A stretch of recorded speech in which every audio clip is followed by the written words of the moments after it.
Hello, everyone, and welcome to this reading of Joe Wright's Pride and Prejudice. For charity, we are reading the script for Rebuild LA.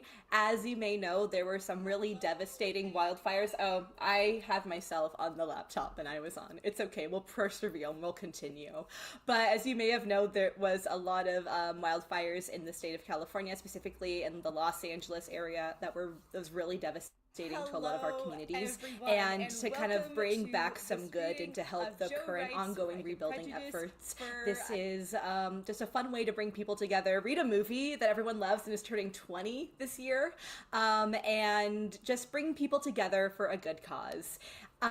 If you are a huge Jane Austen fan, we have a giveaway going on at our, if you are interested at all, the lovely Sean, our tech director, has a lovely, it's a book that has all of Jane Austen's novels in it. So you could finish Pride and Prejudice, and then what's on the next page? Oh my gosh, it's Sense and Sensibility. That sounds like a party to me. If you're a big Austenite and this sounds like something you would like to add to your collection, the raffle will basically be donate $5 to our Tiltify, and that will automatically put you in for the raffle. Our Tiltify is linked in the description below, so please go check it out. Please donate. And without further ado, we now present to you Joe Wright's Pride and Prejudice by Jane Austen.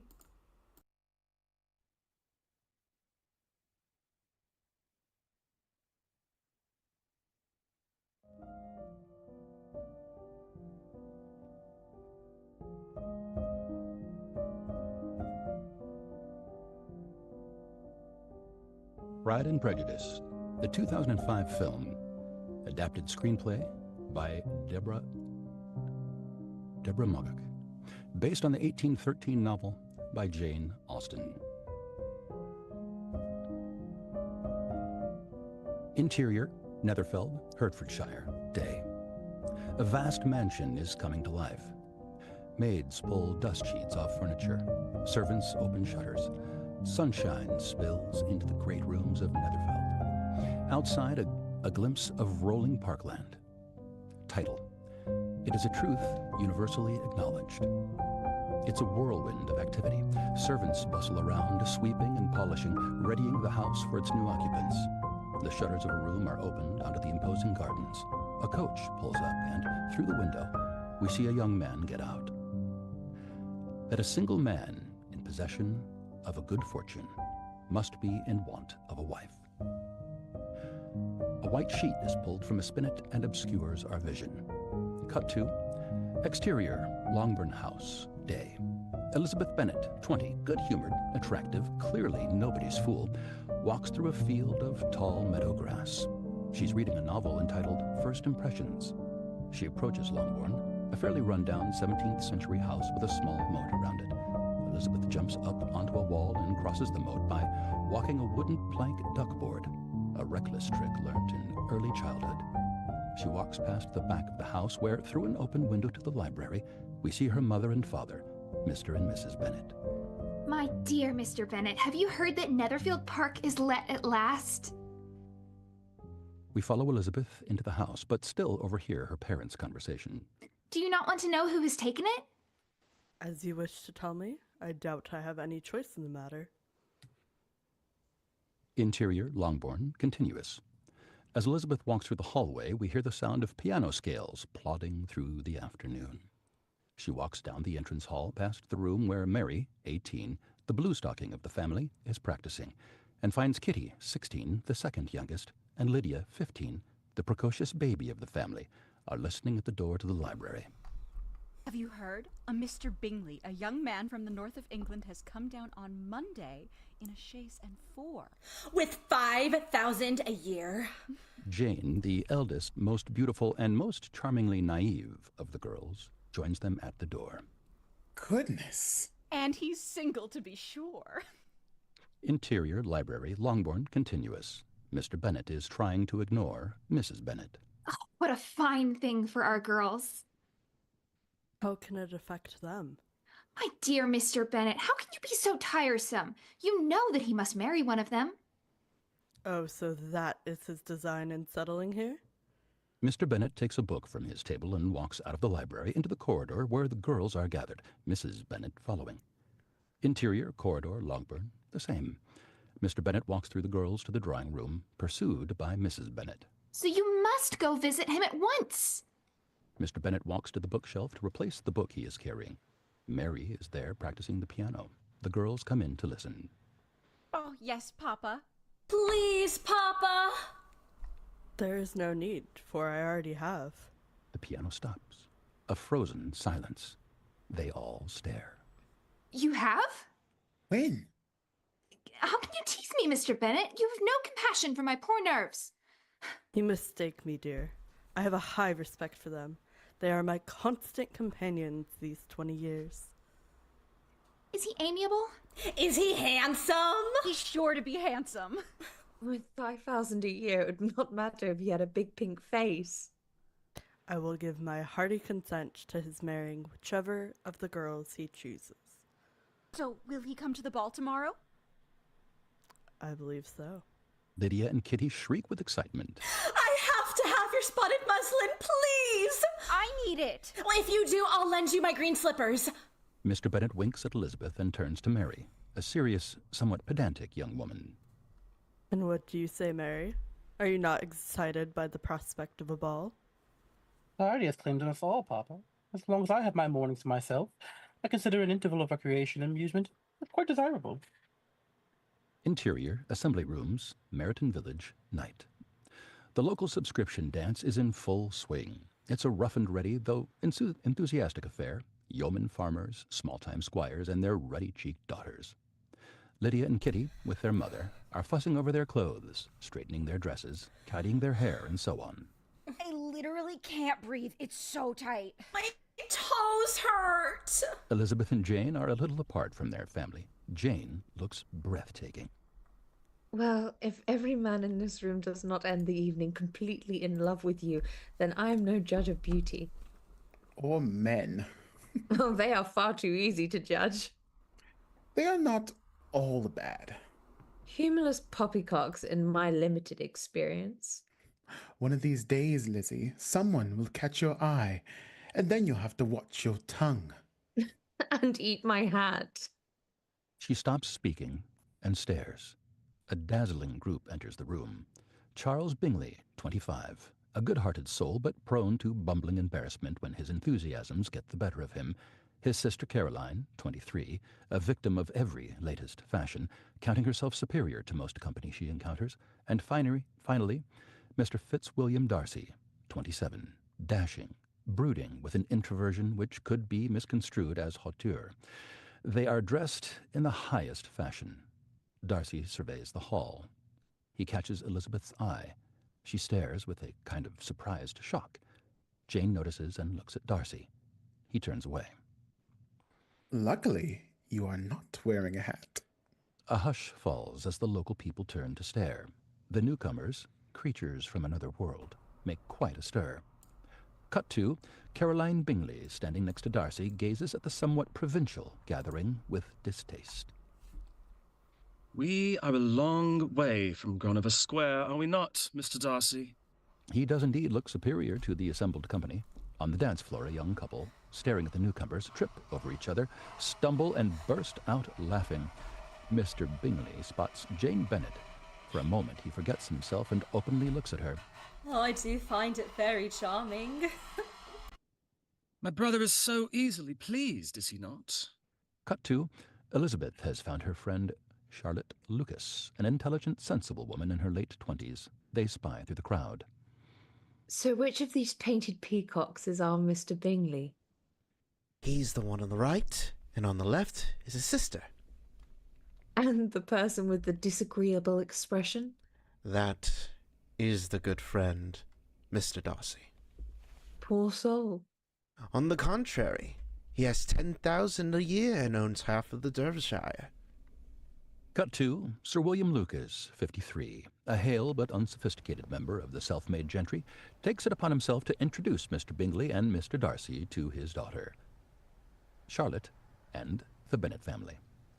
My eldest daughter, you know, Mrs. Bennett. Miss Jane Bennett, Elizabeth, and Miss Mary Bennett. It is a pleasure. I have two others, but they're already dancing. Delighted to make your acquaintance.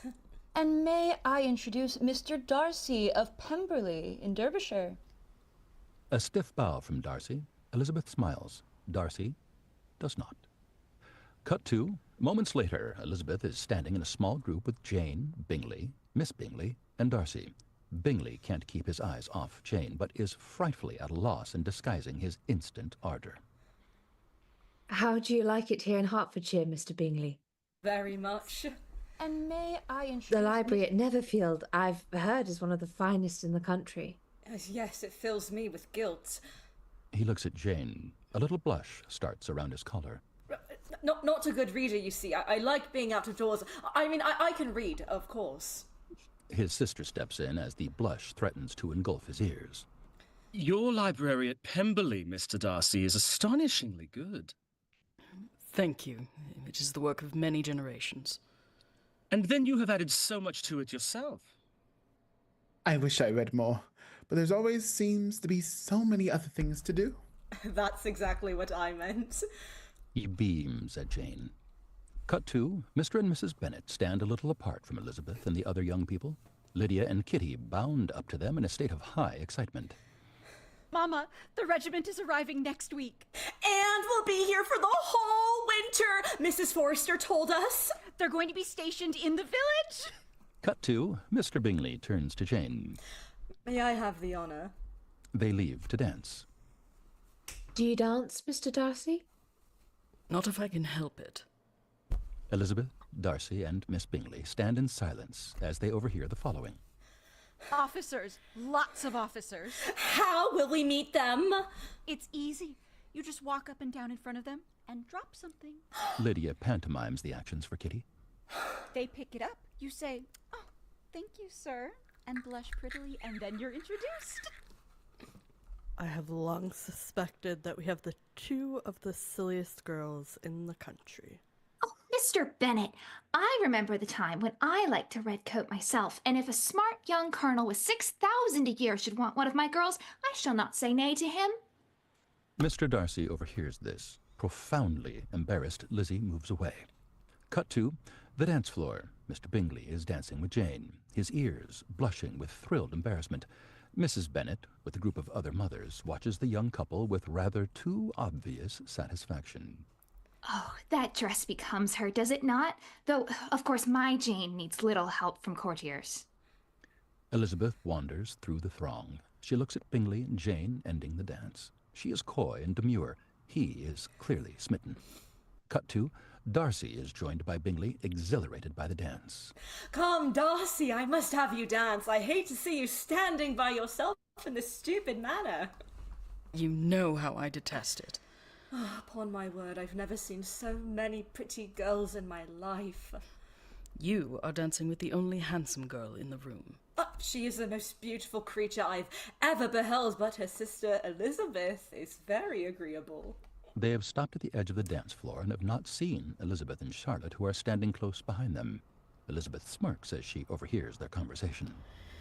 Perfectly tolerable, I dare say, but not handsome enough to tempt me. Elizabeth's smile drops. You had better return to your partner and enjoy her smiles, for you are wasting your time on me. Bingley goes off. Cut to Elizabeth and Charlotte, who have overheard Darcy and Bingley's exchange. Ignore him, Lizzie. He's such a disagreeable man, it would be a misfortune to be liked by him. Don't worry. I would not dance with him for half of Derbyshire.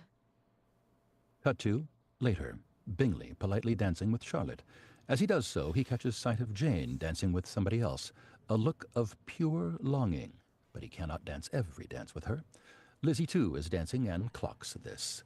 Lydia and Kitty are exuberantly dancing, too, laughing and chatting. Darcy stands watching, a look of infinitely superior boredom on his fine features. Cut to Bingley is standing with Jane, Elizabeth, Mrs. Bennett, and Darcy. Oh, your friend, Miss Lucas, is a most amusing young woman. Yes, I adore her. It is a pity she is not more handsome. Mama! But Lizzie will never admit she is plain. Of course, it's my Jane who's considered the beauty of the country. Oh, Mama, please. When she was only 15, there was a gentleman so much in love with her that I was sure he would make her an offer. However, he did write her some very pretty verses. And so ended their affection. I wonder who first discovered the power of poetry in driving away love. I thought that poetry was the food of love. Of a fine, stout love, it may. Everything nourishes what is strong already. But if it is only a thin, slight sort of inclination, I'm convinced that one good sonnet will starve it away entirely. Darcy looks at Elizabeth with surprise, a glimmering of interest. So what do you recommend to encourage affection? Oh, dancing, of course, even if one's partner is barely tolerable. She gives him a dazzling smile. Darcy looks startled. He has no idea she heard him. He blushes. Cut to, Elizabeth is dancing happily in a round. Jane and Bingley are also in the same dance. At the edge of the dance floor, Darcy is watching. Interior bedroom, Longbourn, night. Elizabeth and Jane are both tucked up in the same bed, but are too excited to sleep. Mr. Bingley is just what a young man ought to be. Sensible, good-humored. Handsome, conveniently rich. You know perfectly well I do not believe marriage should be driven by thoughts of money. I agree entirely. Only the deepest love will persuade me into matrimony, which is why I will end up an old maid. Do you really believe he liked me, Lizzie? Jane, he danced with you most of the night. I was flattered, I must admit. I did not expect such a compliment. That is one great difference between us. Compliments always take you by surprise. Well, Mr. Bingley is certainly very amiable, and I give you leave to like him. You've liked many a stupider person. Lizzie! You're a great deal too apt to like people in general, you know. All the world is good and agreeable in your eyes. Not his friend. I still cannot believe what he said about you. Mr. Darcy. I could more easily forgive his vanity had he not wounded mine. But no matter. I doubt we will ever speak again. She blows out the candle. Interior breakfast room, Longbourn, day. Mrs. Bennett presides over breakfast with an endless description of the ball. Mary is doing some needlework, whilst Lydia, Kitty, and Jane blearily eat. And then he danced the third with Miss Lucas. Poor thing. It is a shame she is not more handsome. The fourth with a Miss King of little standing, and the fifth again with Jane. If he had any compassion for me, he would have sprained his ankle in the first dance. Oh, Mr. Bennett, anybody would think the girls look forward to a grand inheritance. Elizabeth rolls her eyes at Mr. Bennett. They've heard this speech many times before. Kitty, be so kind as to pass me the butter. As you well know, Mr. Bennett, when you die, which may in fact be very soon, our girls will be left without a roof over their head nor a penny to their name. Oh, Mother, please. It's 10 in the morning. Mrs. Hill enters the room and interrupts Mrs. Bennett's babbling.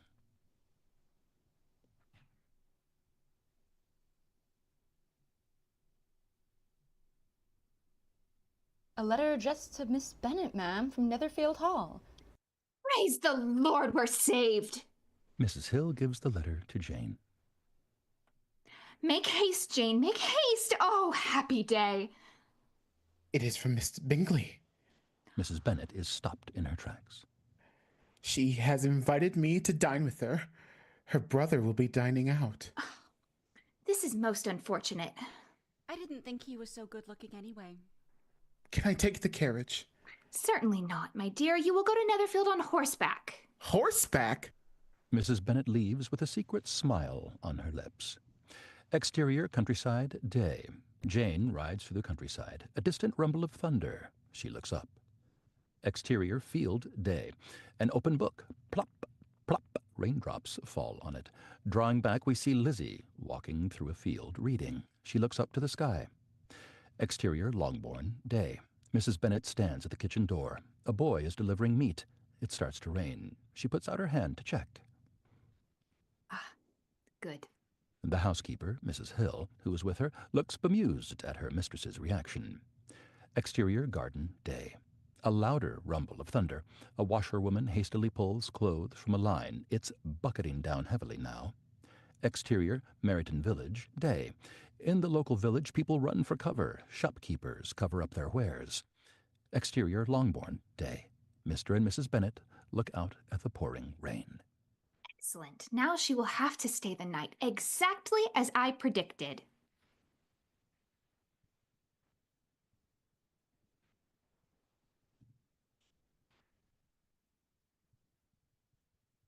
Mr. Bennett?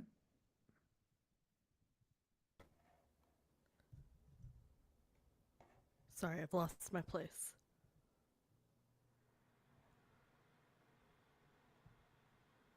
Middle of 18. Thank you.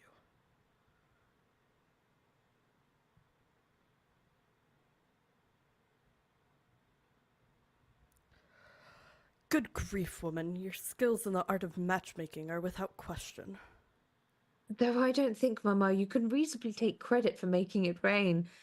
Let's hope she hasn't got her death before she gets there. Interior, Netherfield, day. A footman opens the great doors to find Jane standing there soaked. She sneezes. Interior, drawing room, Longbourn, day. Elizabeth reads a letter. And my kind friends will not hear of me returning home until I am better. But do not be alarmed. Excepting a sore throat, a fever, and a headache, there is nothing wrong with me. This is ridiculous.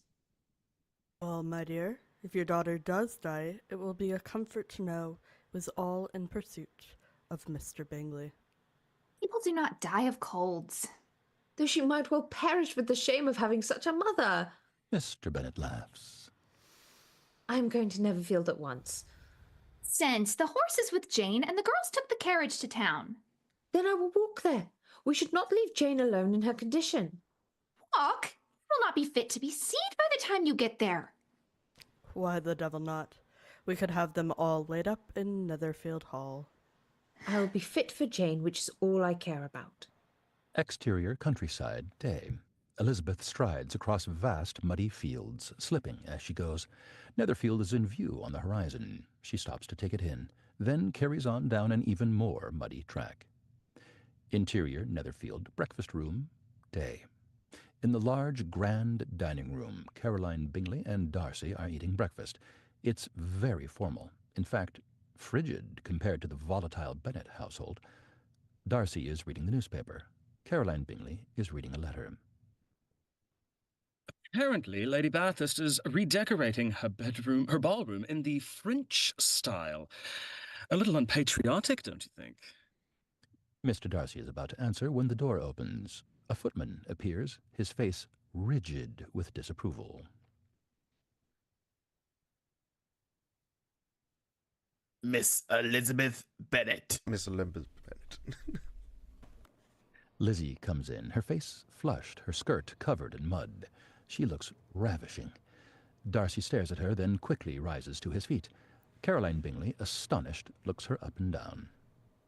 Good Lord, Miss Bennett. Have you walked here? I'm so sorry. How is my sister? She's upstairs. Show Miss Bennett the way, Alfred. Lizzie leaves. A beat. Goodness, did you see her petticoat? 6 inches deep in mud. No response. And her hair, so blowsy and untidy. I think her concern for her sister does her credit. A little pause. Caroline recovers. Oh, yes. It's shocking to have a bad cold. I dislike excessively being ill myself. Interior, Netherfield Landing, day. Elizabeth is taken upstairs. Bingley, looking tense, waits outside her sister's room. His face lights up when he sees her. Oh, Miss Elizabeth, oh, I'm so glad to see you. A doctor comes out of Jane's room. How is she? A violent cold, but we shall get the better of it. Interior, Netherfield, Jane's bedroom, day. Elizabeth goes into the bedroom where Jane lies in bed, feverish and ill. Jane! Jane's face lights up. Elizabeth kisses her. Lizzie, oh, your face is so cold. They're being so kind to me. I feel such a terrible imposition. Don't worry.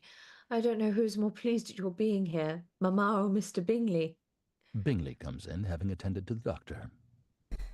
Thank you for attending to my sister so diligently. It seems she's in better comfort here than she would be at home. It is a pleasure. I mean, not to see her so sick, of course, that's terrible. I will have a room made up for you. You must be our guest here until Jane recovers. Interior drawing room, Netherfield, day. Darcy is quietly reading as Bingley paces about anxiously. Caroline berates him from the sofa. Stay? She is a perfectly sweet girl, but save being an excellent walker, there is very little to recommend her. I thought she showed remarkable spirit coming all this way. The eldest Miss Bennet, as you know, I hold in excessive regard, and I wish her well settled. Though I do fear with her family's low connections, there is little chance of it. Their uncle is in trade, you know, in Cheapside. But if they had enough uncles to fill all of Cheapside, it would not make them one jot less agreeable.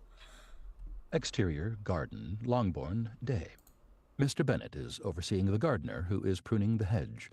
Mrs. Bennet bustles up. She looks very pleased with herself.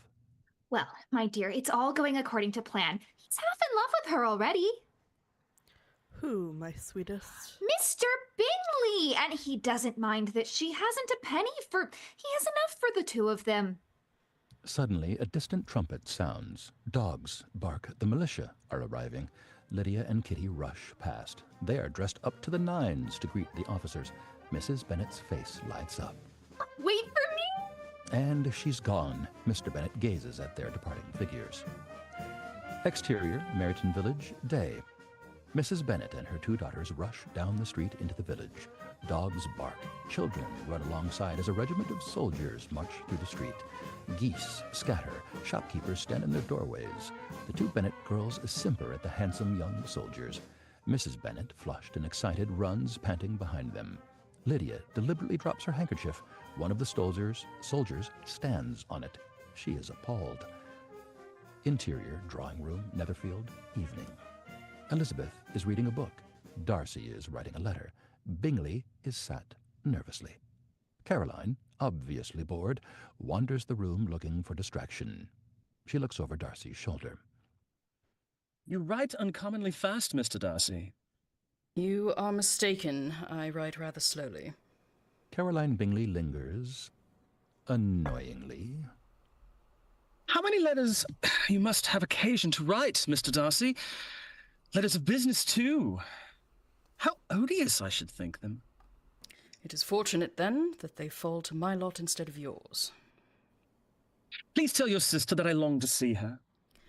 I have already told her once by your desire. Lizzie looks across from her book. I do dote on her. I was quite in raptures at her beautiful little design for a table. Perhaps you will give me leave to defer your raptures till I write again.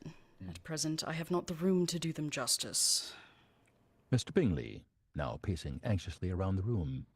It's amazing how young ladies have the patience to be so accomplished. What do you mean, Charles? Well, they all paint tables, embroider cushions, and play the piano. I never heard of a young lady, but people say she is accomplished.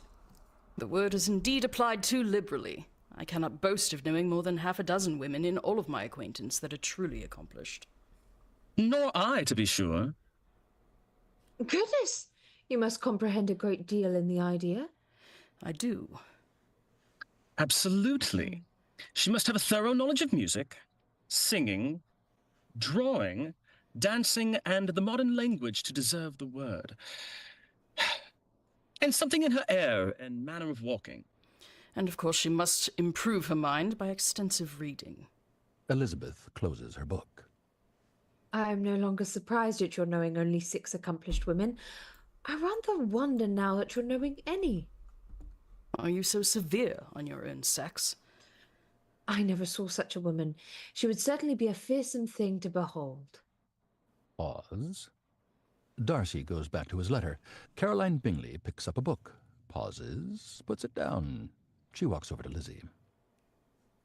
Miss Bennet, let us take a turn about the room. Lizzie, surprised, gets up. Caroline Bingley links her arm and they start walking up and down. It's refreshing, is it not? After sitting for so long in one attitude. And it's a small kind of accomplishment, I suppose. Darcy meets Lizzie's eye briefly. He goes back to his letter writing. More walking up and down. Caroline Bingley turns to Darcy. Mr. Darcy, will you join us? You can only have two motives, Miss Bingley, and I would interfere with either. What can he mean?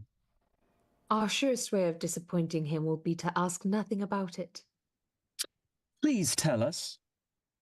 Either you are in each other's confidence and have secret affairs to discuss, or you are conscious that your figures appear to the greatest advantage by walking. If the first, I should get in your way. If the second, I can admire you much better from here. Oh, shocking! How shall we punish him for such a speech? We could always tease him. Oh, no, Mr. Darcy is not to be laughed at.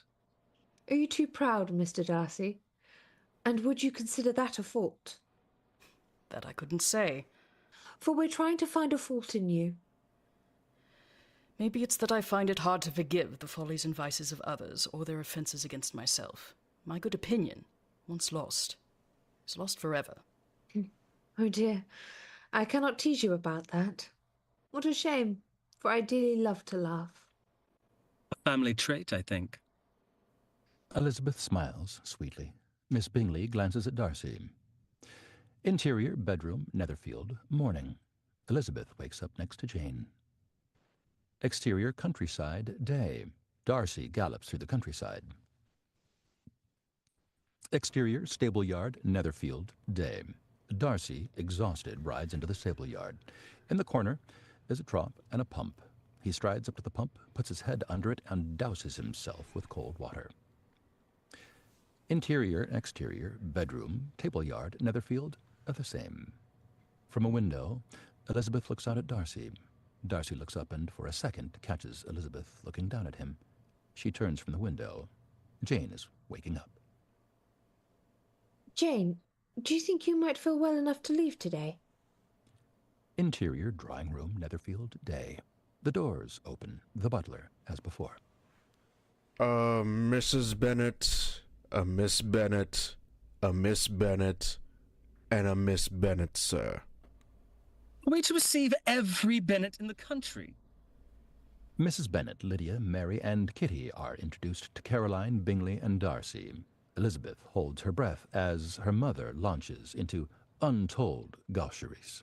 Oh, what an excellent room you have, sir. Such expensive furnishings. I hope you intend to stay here, Mr. Bingley. Absolutely. I find the country very diverting. Don't you agree, Darcy? I find it perfectly adequate, even if society's a little less varied than in town. But I assure you there is quite as much going on in the country as there is in town. Indeed, mania. I think Mr. Darcy merely meant that there were not so much a variety of people to be met in the country as there are in town, which you must acknowledge to be true. Nonsense. We dine with 24 families. Sir William Lucas, for instance, is a very agreeable man. So very genteel and easy. Elizabeth cringes. Mr. Bingley, is it true that you've promised to hold a ball here at Netherfield? Well, it would be an excellent way to meet new friends. You could invite the militia. Oh, do hold a ball! Kitty. When your sister has recovered, you shall name the day.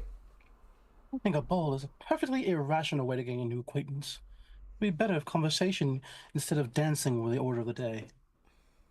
Indeed, much more rational, but rather less like a ball. Thank you, Mary. Please, let me show you to Jane. You will find her quite recovered. Exterior, drive, Netherfield, day. The Bennets' carriage awaits. The Bingleys are gathered to see the Bennets off. Jane is radiant, in the peak of health.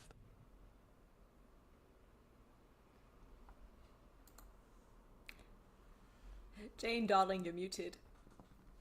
Thank you, darling. Really, I don't know how to thank you. Bingley beams bashfully. He can't take his eyes off her.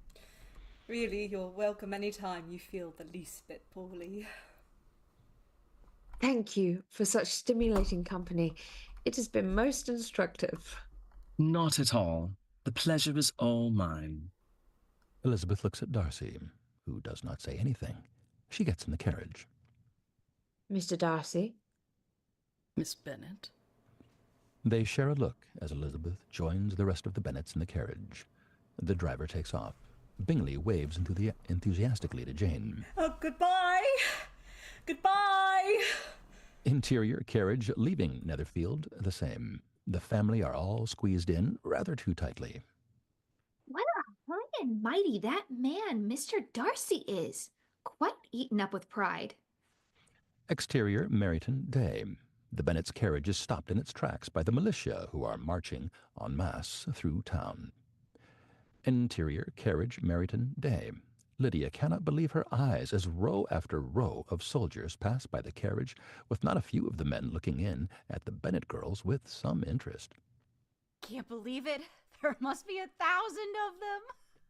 Leading the one troop of militia is Whickham, a very handsome blonde officer. Lydia spots him and swoons. Please drive on. Interior Longbourn, Hertfordshire, Day. As the Bennet girls come into the house, Lydia eulogizing the militia, they meet Mr. Bennet. I hope, my dear, that you have ordered a good dinner today, because I have reason to expect an addition to our family party. Mr. Bennet holds up the letter. Interior carriage coming through Meryton, Day. Collins, late 20s, an overweening sycophant, nervous and unctuous in equal measure. He sits in his black garb, hunched uncomfortably as he comes through town. Dear sir, the disagreements subsisting between yourself and my late father over the entail of me of the Longbourn estate, which has long been the subject of much torment, which I have frequently wished to heal, having received ordination this Easter, and being so fortunately distinguished by the patronage of the Right Honourable Lady Catherine de Bourgh. Collins' voice fades out as his carriage wipes through frame, revealing Elizabeth and Charlotte on their way to the butcher's. His name is Mr. Collins. He's the dreaded cousin. Who's to inherit? Indeed. Everything, apparently. He may leave us our stays, but even my piano stool belongs to Mr. Collins. When? He can turn us out as soon as out of the house as soon as he pleases. But why? Because the estate is entailed to him and not to us poor females. A cart passes, crammed with sheep going to slaughter. Interior hallway, Longbourn, Day. Mr. Collins is ushered in by the manservant, Perkins. He looks around his future home with interest. Mr. and Mrs. Bennet greet him. Mr. Collins, at your service. What a charming house, so convenient for the local village, and some very fine pieces, if I'm not mistaken. A beat. They are. Hardly tactful. Jane, Lizzie, and Mary enter. Ah, these are your daughters, are they not? We have some more somewhere. I must congratulate you. I have heard much of their beauty, but in this instance fame has fallen short of the truth. A very low bow. The girls are somewhat taken aback. Interior dining room, Netherfield, evening. The Bennets and Collins are seated formally for supper. Mr. Collins is served some food. What a superbly featured room. And what excellent boiled potatoes. It is many years since I had such an exemplary vegetable. To which of my fair cousins should I compliment the excellence of the cooking? Mr. Collins, we are perfectly able to keep a cook. Oh, excellent. I am very pleased the estate affords such a living. I am honored to have my patroness, Lady Catherine de Bourgh. You have heard of her, I presume? Mrs. Bennet shakes her head. My small rectory abuts her estate, Rosings Park, and she often condescends to drive by my humble abode in her little phaeton and ponies. A pause. Lizzie catches her father's eye. Does she have any family? One daughter, the heiress of Rosings and a very extensive property. I have often observed to Lady Catherine that her daughter seemed born to be a duchess, for all she has the superior graces of elevated rank. These are the kind of delicate little compliments which are always acceptable to ladies, and which I conceive myself particularly bound to play. How happy for you, Mr. Collins. must possess the talent for flattering with such delicacy. Mr. Collins nods with satisfaction.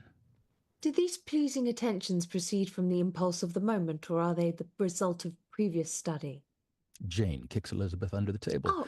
Elizabeth tries not to laugh at Mr. Collins' answer. They arrive chiefly from what is passing at the time, and though I sometimes amuse myself by arranging such little elegant compliments, I always wish to give them as unstudied an air as possible. Believe me, no one would suspect your manners to be practiced. The girls look at one another. After dinner, I thought I might read to you all for an hour or two. I have with me Fordyce's sermons, which speak eloquently on this point. Do you know Fordyce's sermons, Miss Bennet? Interior, corridor, Longbourn, the same. Later, we can see the girls and Mr. Bennet gathered by the fire through the doorway. Mr. Collins leaves the room and takes Mrs. Bennet aside to a very discreet conference, out of hearing of anyone else. Mrs. Bennet, you do know I have been bestowed by the good grace of Lady Catherine de Bourgh a parsonage of no mean size. I have become aware of the fact. Well, it is my avowed hope that I soon may find a mistress for it. And I have to inform you that the eldest Miss Bennet has captured my special attention. Collins looks lasciviously into the room. Mr. Collins, unfortunately, it is incumbent on me to hint that the eldest Miss Bennet is very soon to be engaged. Engaged? But Miss Elizabeth, next to her in both age and beauty, would make anyone an excellent partner. Do not you agree, Mr. Collins? Mr. Collins looks through the doorway at Elizabeth. Indeed. Oh, indeed, a very agreeable alternative. Exterior, back meadow, Longbourn, day. Elizabeth and Jane are walking towards the house when, across the moat, they say Mr. Collins come out of the house and advance toward them. Oh, no! Mr. Collins spots them and darts through a door in the garden wall and hurries toward the bridge to meet them. Quick, this way. She pulls Jane across the duckboard spanning the moat, through the house, and out the front. Mr. Collins doubles back and follows them into the house. The girls are nowhere to be seen. He looks around, puzzled. Exterior, Meryton, village, day. Elizabeth and Jane arrive in the village. Jane, forever the dutiful daughter, looks uneasy. Elizabeth is flushed and reckless. She looks behind them. We've lost him. They slow down to a walk, and then stop. Outside the milliner's shop, the incorrigible Lydia and Kitty are chatting to Whickham, the dashing young officer we spotted earlier. He is utterly gorgeous, slim, handsome, tousled hair, the perfect romantic hero. Kitty? Lydia! She and Jane join them. We just happened to be looking for some ribbon, didn't we, Kitty? And we met Mr. Whickham. He picked up Lydia's gloves! He's a lieutenant. Whickham bows. I'm enchanted. Shall we all look at some rhythms together? Oh, yes. Interior, milliner's shop, day. They come into the shop. The others go toward the counter. Whickham hangs back and smiles a complicit, witty smile at Elizabeth as she colors. Though I must warn you, I have very poor taste. Only a man truly confident of himself would admit to that. No, it's true.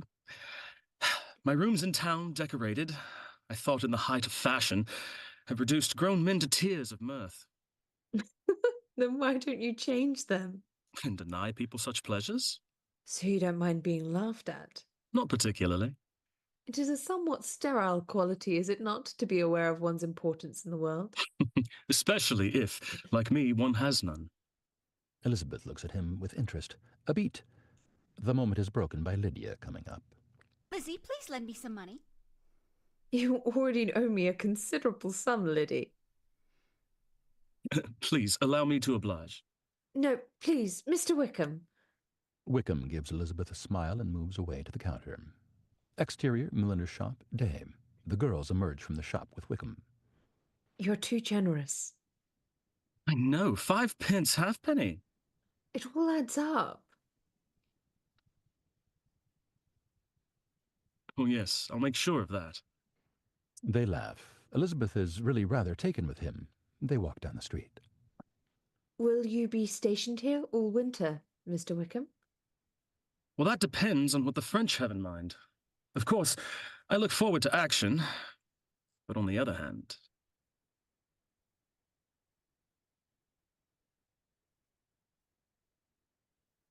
Lizzie, look!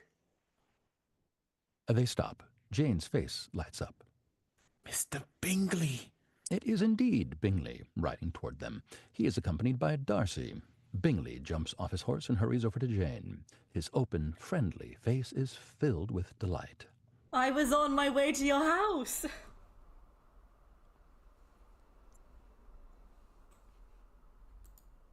Please, Mr. Bingley, when are you going to give a ball? Lydia. Well, I was just waiting until your sister was quite well. She is. Elizabeth pays no attention to the following conversation. Instead, she is looking at Darcy, who, in turn, is staring at Whickham. They both obviously recognize each other and look very uncomfortable. When then? As soon as they've made the white soup.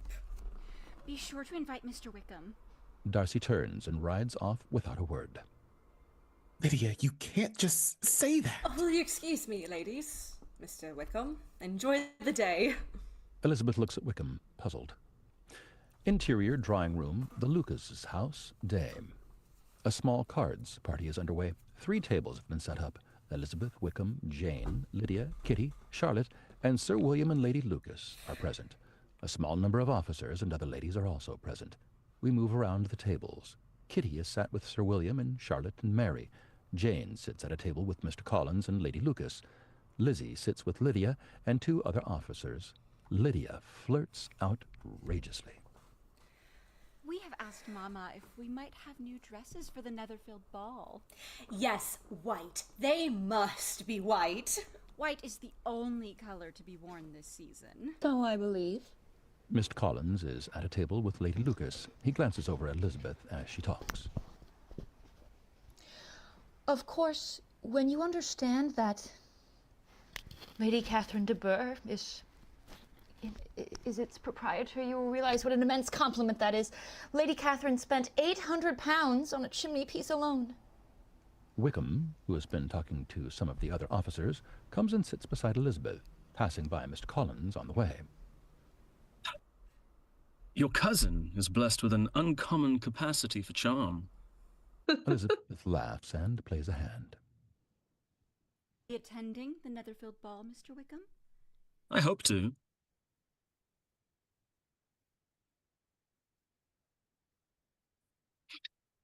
How long has Mr. Darcy been a guest at Netherfield? Elizabeth pounces on this reference to Mr. Darcy and takes her chance. About a month. Are you acquainted with Mr. Darcy? Indeed. My fate has been very intimate with that gentleman. I have been connected with his family since infancy. You may well be surprised, Miss Bennett, especially given the cold manner of our intimacy this afternoon. Are you well acquainted with the gentleman? As much as I could ever wish to be. I have spent 4 days in the same house as him, and I think him very disagreeable. I cannot pretend to be sorry. Elizabeth blushes. But really, I speak out of turn. Miss Elizabeth, I was just saying to Sir William what appalling weather we've been having. I think I shall take a little air. She rises and walks through the room toward the balcony. As she passes the other tables, we follow and witness snippets of their conversations. It seems Mr. Wickham has met with universal approval, though Lizzie looks singularly pleased with him. At the moment, she has more suitors than sense. Charlotte looks over at Mr. Collins. Elizabeth passes Sir William's side of the table. Now, anyone for a round of bridge, Elizabeth? Really, I need to take some air. Mr. Collins makes his way to join Elizabeth. Mr. Collins? Oh, no, I am not so familiar with the game, Mr. William. Absolute nonsense. I insist that you join me. Please, Mr. Collins, I'd be happy if you'd partner me. Collins resigns himself to his fate. Elizabeth smiles and slips out into the night air. Exterior, balcony, the Lucases' house, Meryton, night. Elizabeth breathes in the cold night air. She senses someone join her. She looks round to see Whickham has followed her as she had hoped. I hope your plans in favor of Meryton will not be affected by your difficult relations with the gentleman we were just speaking of. Oh, no. It is not for me to be driven away. If he wishes to avoid seeing me, he must go, not I.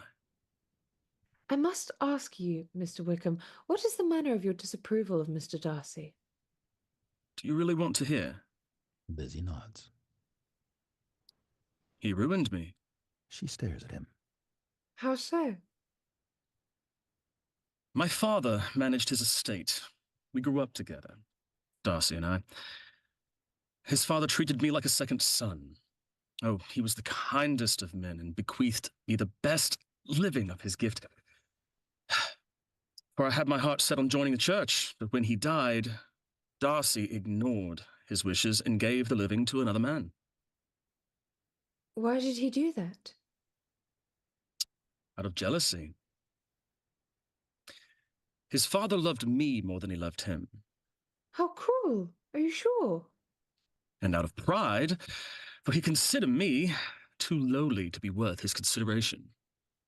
Pause. Lizzie gazes at him with horror and sympathy.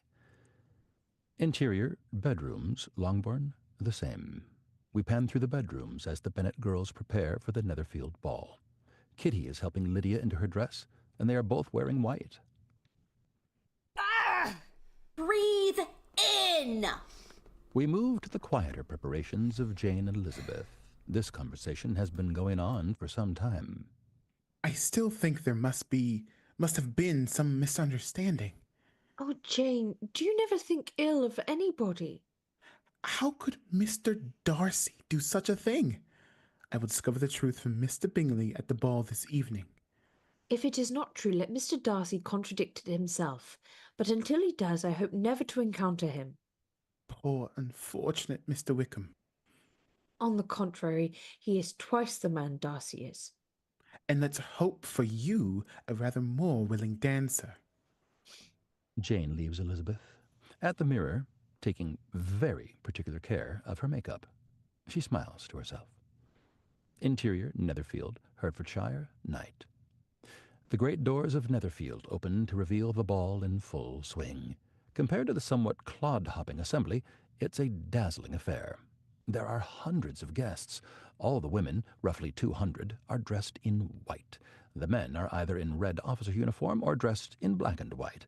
There are a number of rooms, each occupied by a different activity. Cards, buffet, women's closet. The final and grandest room is the ballroom, a swirl of elegant dance. The Bennets enter the first reception room. The girls, including Mrs. Bennett, are all dressed in white. Mr. Collins is slightly detained as people pass. Mr. Bingley bounds up to Jane. You're here? Oh, I'm so pleased. And so am I. How are you, Miss Elizabeth? Elizabeth is not paying attention. Instead, she is searching over Mr. Bingley's shoulder for a sight of Whickham. Are you looking for someone? No, not at all. Admiring the splendor of the ball. It is lovely, Mr. Bingley. Bingley and Jane move off, leaving Elizabeth with Mrs. Bennett and others. While Mrs. Bennett talks, we focus on Elizabeth, searching the sea of redcoats. I dare say I have never met a more pleasant gentleman in all my years. Look at how he dotes on her. Still, Jane has always done what's best for her family. Elizabeth takes this opportunity to slip away into the next room. Elizabeth looks around but cannot see Mr. Wickham. Suddenly she thinks she sees him, so starts to move over. The man turns around. It is not Wickham, but someone else. Elizabeth walks nonchalantly into the next room, again looking for Wickham. She cranes around, trying to see him. Then she is suddenly surprised by Charlotte Lucas. Have you seen Mr. Wickham? She shakes her head. Perhaps he's in the ballroom? They both walk into the ballroom. We pull back to reveal a sea of dancers. Wickham is nowhere to be seen. Jane appears and catches Elizabeth's arm. He's not here. Apparently otherwise detained. The disappointment is palpable on Elizabeth's face. Detained. Mr. Collins arrives, breathless. He smiles eagerly at Elizabeth. There you are. Mr. Collins, what a pleasant surprise. Perhaps you will do me the honor, Miss Elizabeth. Oh, I didn't think you danced, Mr. Collins. I do not consider it incompatible with the office of a clergyman to indulge in such an innocent diversion. In fact, several people, her ladyship included, have complimented me on my lightness of foot. Elizabeth's face is a matey rictus. They dance, the style of which is not unlike English country dancing. To be sure, dancing is of little consequence to me, but it does afford the opportunity to lavish one's partner with delicate attentions, which is my primary object of the evening. Elizabeth turns as part of the dance, and for a moment she dances beside Jane. Apparently your Mr. Whickham has been called on some business to town, though my informer told me he would have been less inclined to be engaged had it not been for the presence at Netherfield of a certain gentleman. Jane indicates toward where Darcy stands watching them. That gentleman barely warrants the name. The dance leads Elizabeth back to Mr. Collins. It is my intention, if I may be so bold, to remain close to you throughout the evening. Couples are preparing for the next dance. Elizabeth and Charlotte are standing to one side when Mr. Darcy approaches. May I have the next dance, Miss Elizabeth? You may. Darcy walks away. What was I thinking? Have I no presence of mind? I dare say you will find him very agreeable, Lizzie. Heaven forbid! That would be the greatest misfortune of them all, to find a man agreeable whom one is determined to hate. Elizabeth dances face to face with Darcy. Neither can speak. They dance for a moment in silence. I do love a saraband. Indeed. Most invigorating. They continue for a moment in silence. It is your turn to say something, Mr. Darcy. I talked about the dance, now you ought to remark on the size of the room or the number of couples. I am perfectly happy to oblige. Please advise me of what you would like most to hear. That reply will do for the present. Perhaps by and by I may observe that private balls are much pleasanter than public ones, but for now we may be silent. Do you talk as a rule while dancing? We are each of an unsocial tactician disposition, unwilling to speak unless we expect to say something that will amaze the whole room, be handed down to posterity with all the eclat of a proverb. So a little lubrication to avoid embarrassment might be advantageous. I see no striking resemblance of your own character in this. How near it is to mine I cannot say. Tell me, do you and your sisters very often walk to Meryton? They are suddenly parted by the choreography of the dance. We stay with Elizabeth, who is whisked round the floor by an elderly man who smiles at her toothlessly. Elizabeth looks back at Darcy, who is dancing with Lydia. He stares at Elizabeth as he dances. Elizabeth smiles at her current partner in embarrassment. Very mild weather we're having. Sorry. The dance spins again, and she is back with Darcy. Yes, we often walk to Meryton. It is a great opportunity to meet new people. In fact, when you met us, we had just had the pleasure of forming a new acquaintance. I will admit your Mr. Whickham is blessed with such happy manners as may ensure his making friends. Whether he is capable of retaining them is less certain. He has been so unlucky as to lose your friendship. I remember hearing you once say that your resentment, once created, was unappeasable. You are very cautious, I suppose, as it is being created? I am. May I ask to what these questions tend? To make out your character, Mr. Darcy. And what have you discovered? Very little. I hear such different accounts of you as puzzle me exceedingly. I hope to afford you more clarity in the future. They bow to each other, and Elizabeth moves quickly away from Darcy. Cut to Elizabeth is at the buffet, watching Kitty quaff a huge glass of wine and having the glass immediately refilled. She is joined by Caroline Bingley, who also looks at Kitty disapprovingly. Miss Elizabeth, let me recommend you as a friend, not to give too much confidence to all the assertions your friend Mr. Whickham might make. He is indeed a charming man, but one should never forget from where he descended. His lack of trustworthiness and descent appear by your account to be the same thing. Please excuse my interference. It was kindly meant. A breathless Mr. Collins appears.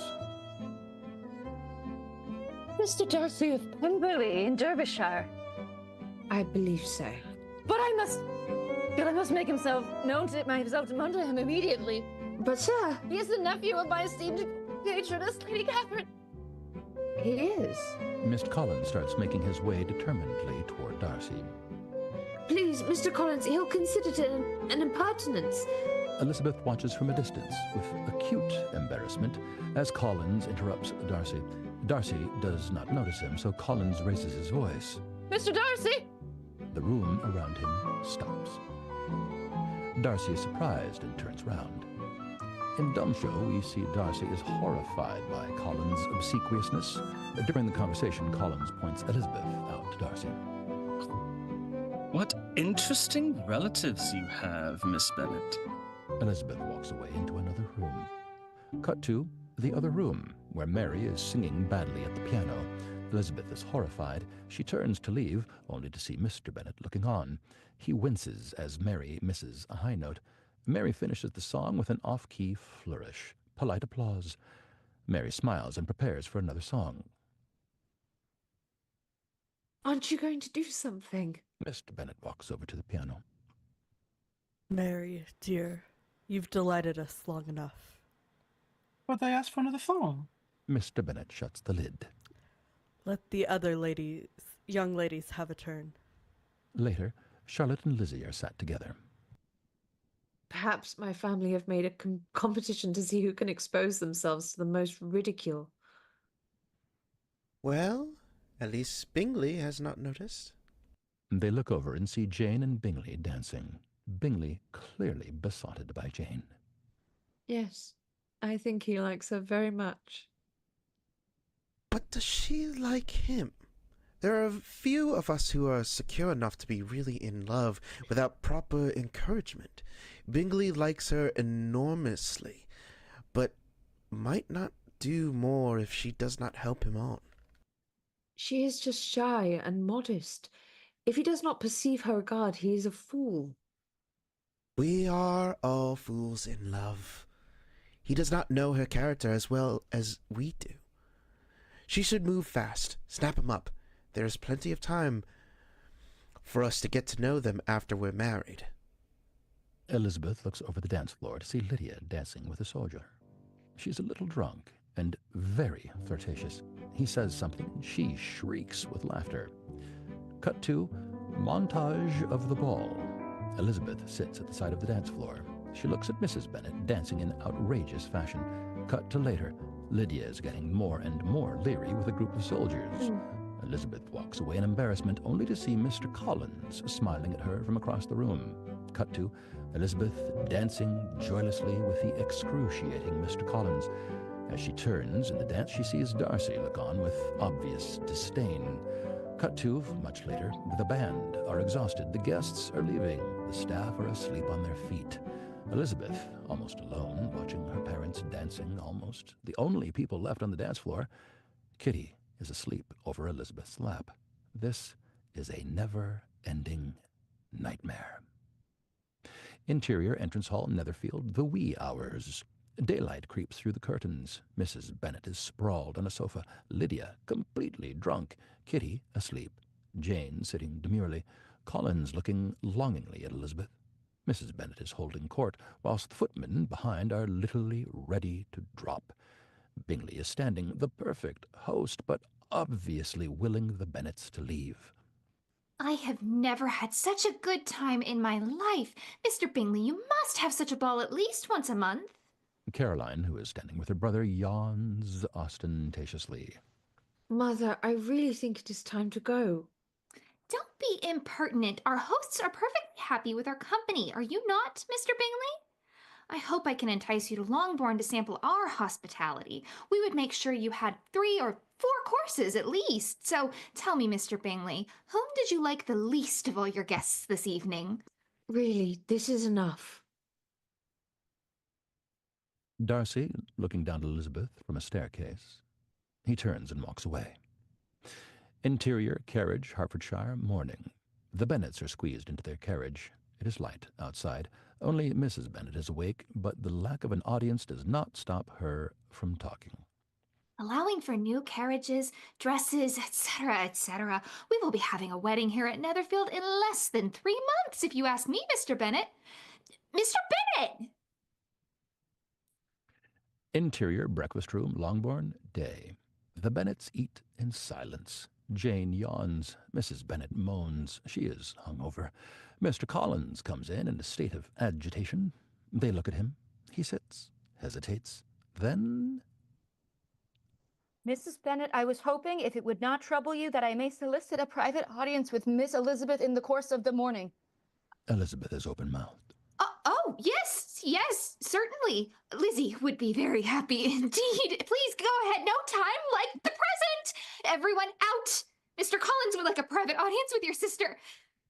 Oh, wait, I beg you. Mr. Collins can have nothing to say to me that anybody need not hear. No, nonsense, Lizzie. I desire you will stay where you are. Everyone else, to the drawing room. Mr. Bennet. But... Now! Mrs. Bennet makes sure everyone leaves, winks at Mr. Collins, then shuts the door before Elizabeth has time to do anything. Elizabeth looks at Mr. Collins, who looks at her in earnest. There is a horrible pause of intense embarrassment. Dear Miss Elizabeth, you can hardly doubt the purpose of my discourse. My attentions have been too marked to be mistaken. Almost as soon as I entered the house, I singled you out as but the companion of my future life. But before I run away with my feelings, perhaps I may state the reasons for marrying. Firstly, that it is the duty of a clergyman to set an example for matrimony in his parish. Secondly, that I am convinced I will add you would add greatly to my happiness. And thirdly, this is at the urging of my esteemed patroness, Lady Catherine de Bourgh, that I select a wife. We hear a kick, and Kitty screech from behind the door.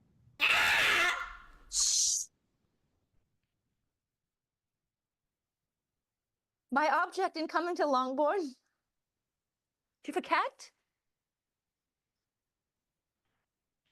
No cat, I'm afraid. Good, I'm deeply allergic, and my patroness, Lady Catherine de Bourgh. My object in coming to Longbourn was to choose one of Mrs. Bennet's daughters, and for you know I am the next in the entail of the estate, and such an alliance would surely make amends for this. And now nothing remains for me but to assure you of my most animated language of the violence of my affections. Mr. Collins? And that no one reproach on the subject of the fortune will cross my lips once we are married. You are too hasty, sir. You forget that I have made no answer. I must add that Lady Catherine will thoroughly approve when I speak to her of your modesty, economic, and in your economy and your other amiable qualities. Sir, I am honored by your proposal, but I regret I must decline it. I know ladies have their pretty little ways, and don't seek to seem too eager. Mr. Collins, I am perfectly serious. You could not make me happy, and I'm convinced I'm the last woman in the world who could make you happy. I flatter myself, cousin, that your refusal is merely natural delicacy. Besides, you should take into account that despite your manifold attractions, it is by no means certain that another offer of marriage may ever be made to you. Mr. Collins. So I must conclude that you simply seek to increase my love by suspense, according to the usual practice of elegant females. Sir, I am not the sort of female to torment a respectable man. Please understand me, I cannot accept you. Elizabeth storms out of the room and out of the house. Mrs. Bennett crashes in through another door, hot on the tail of Elizabeth. Declined indeed, the headstrong, foolish child! Thank you. Headstrong? We shall have this little hiccup dealt with immediately, Mr. Collins. Mrs. Bennett goes chasing after Elizabeth. Miss Collins watches through a window as Elizabeth is chased by her mother. Interior, library, Longbourn, the same. Mrs. Bennett marches into the library. Mr. Bennett looks up in shock. Oh, Mr. Bennett, we are all in an uproar! You must come and make Lizzie marry Mr. Collins, for she vows she will not have him. Mr. Bennett stares at Mrs. Bennett blankly. Mr. Collins has proposed to Lizzie, but Lizzie declares she will not have him, and now the danger is Mr. Collins may not have Lizzie. And what am I to do? Mrs. Bennett drags Mr. Bennett to his feet. Speak to Lizzie! They march to find Elizabeth. Interior, hallway, Longbourn, the same. Mr. Bennett and Mrs. Bennett confront Elizabeth, who has been waiting in the hallway. Perhaps the other girls form an audience from the stairs. Mr. Collins looks on sheepishly from the breakfast room. Tell her that you insist upon them marrying. Papa, please. You will have this house. I can't marry him. You'll save your sisters from destitution. I can't. Go back now and say you've changed your mind. No. Think of your family. You can't make me. Mr. Bennett, say something. So, your mother insists on you marrying Mr. Collins. Or I shall never see her again. Well, Lizzie, from this day on, you must be a stranger to one of your parents. Who will maintain you when your father is dead? Your mother will never see you again if you do not marry Mr. Collins. And I will never see you again if you do. Thank you, Papa. Elizabeth turns around and walks into the drawing room. Interior, drawing room, Longbourn, the same. Elizabeth enters the drawing room. In the drawing room, Mary is trying to read through the family din. Jane sits very still. Her face is white. There's a letter in her hand. Mrs. Bennett charges in, Lydia and Kitty in tow, and speaks to anyone who will listen. Ungrateful child, I shall never speak to her again. Not that I have much pleasure talking to anybody, but people who suffer from, as I do, from nervous complaints can have no inclination for talking. Nobody can tell from what I suffer. She jabbers on, but her voice fades. We're with Jane, rereading the letter. What's wrong, Jane? Close on Jane's pale face, she's staring at the letter. But it is always so. Those who complain are never pitied. Exterior, Netherfield, day. Bingley, Caroline, and Darcy sit grimly in a carriage, which drives off. Interior, carriage, leaving Netherfield, the same. Darcy looks severe and stern. Caroline can't help a little smirk on her face. Bingley looks back, longingly.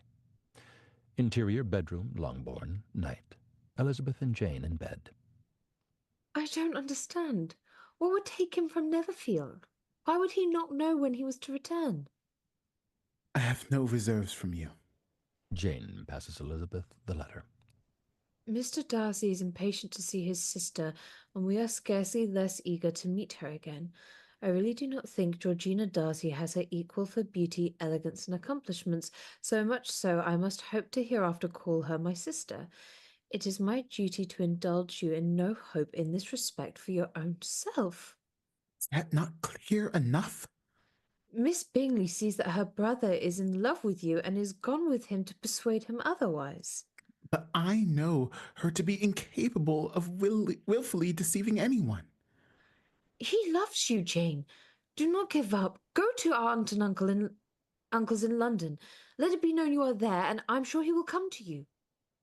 Exterior, Longbourn, the same. Jane is in a carriage. Mrs. Bennett kisses her goodbye through the window as all the Bennets look on. Give my love to my sister, and try not to be too much of a burden, dear. Jane's carriage moves away, and the family wave. Mr. Bennet talks to Elizabeth.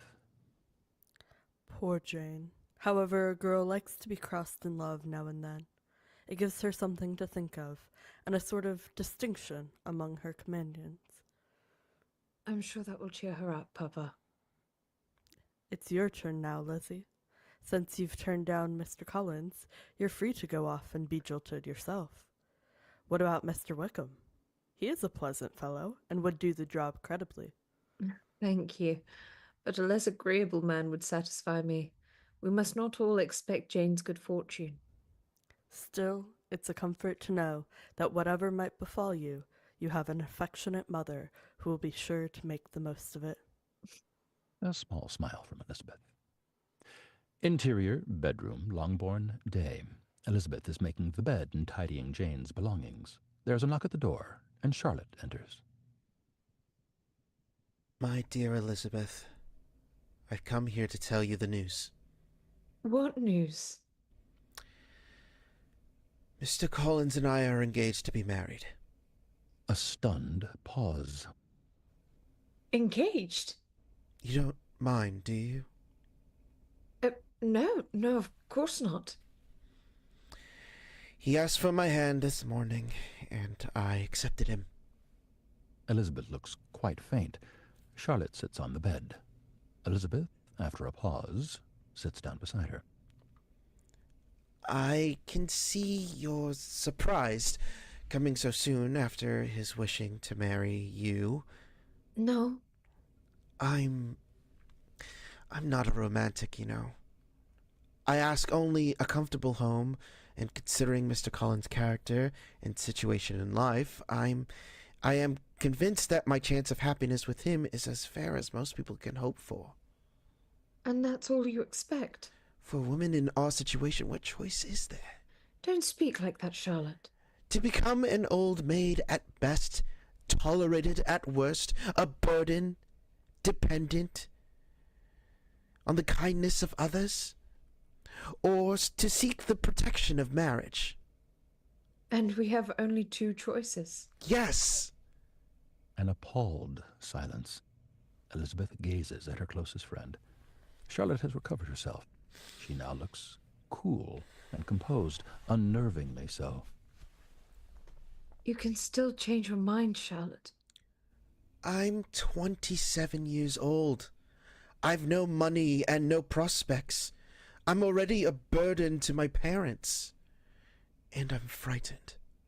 We hear the sound of the militia drums. Exterior, Meryton, day. The militia are leaving Meryton. Hundreds of soldiers and officers in the red coats marching out of the village to the sound of pipes and drums. The villagers are out to bid them farewell. Lydia and Kitty run through the crowds, very distraught. They find Elizabeth coming in the other direction. Too dreadful. They're leaving for Brighton. All of them? They got the call this morning! Not a word of warning! Lydia wails. Elizabeth searches the red coats for Whickham. She spots him. He glances across at her. She gives a pathetic wave, and he's gone. Lydia and Kitty chase the last of the officers, leaving Elizabeth alone. She walks to the post office. Interior, village post office, the same. The postmaster hands a letter to Elizabeth. Elizabeth opens it and reads it. Bad news, miss. Could not be worse. I have been invited to possibly the very last place on earth I would like to go. Exterior, Meryton, day. Elizabeth comes out of the post office to reveal time has passed. The now deserted village is covered in a thick blanket of snow. The lonely Elizabeth walks away, totally despondent. Exterior, Hunsford Parsonage, Kent, day. Charlotte's new home is a smallish but charming rectory in Kent. Charlotte greets Elizabeth, kissing her warmly. Mr. Collins bows as he ushers her in.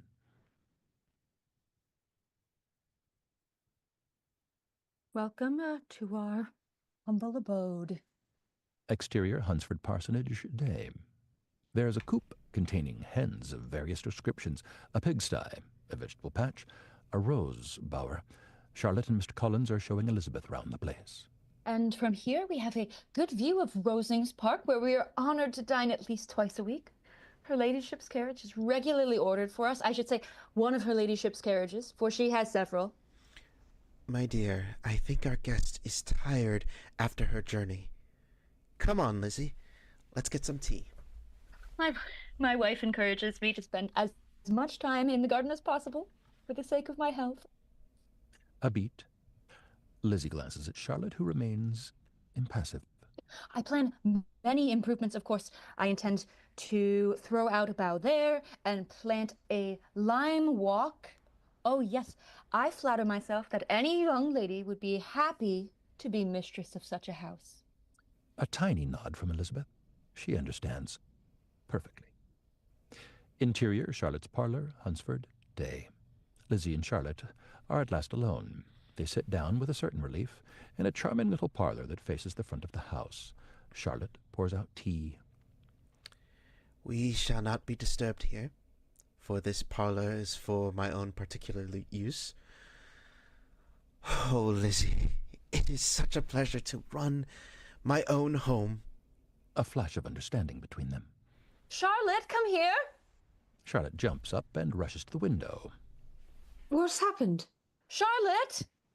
Has the pig escaped? Lizzie joins her at the window. Outside in the lane, Mr. Collins stands, bowing at a carriage. It's all right. It's just Lady Catherine. They both burst out laughing. Just for a moment, the atmosphere is eased. Tell me, how are things concerning Mr. Whickham?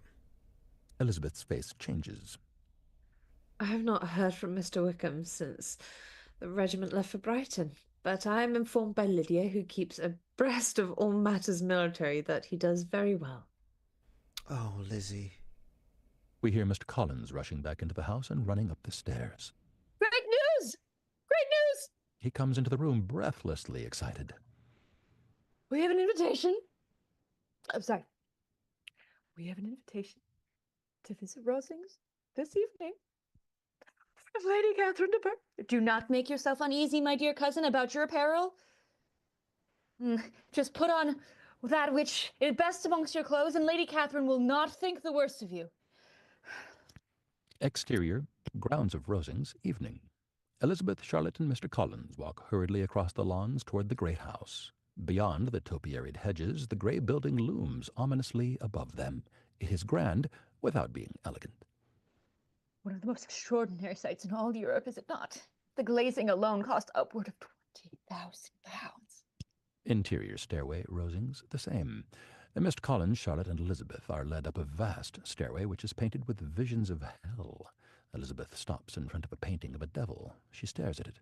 It seems to speak, but she realizes the voice is Collins, chiding her. This way?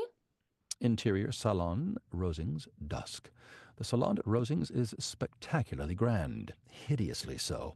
Heavy furniture, rows of servants. The three guests are shown in by the footman. Again, Mr. Collins scrapes the floor with his bow. Your ladyship? Mr. Burke. Lady Catherine is a haughty, bossy woman. Pretty unspeakable, really.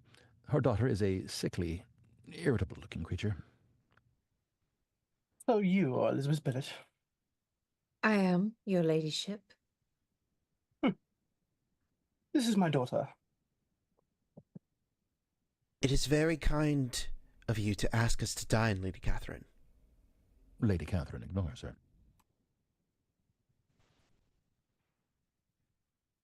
£1,000.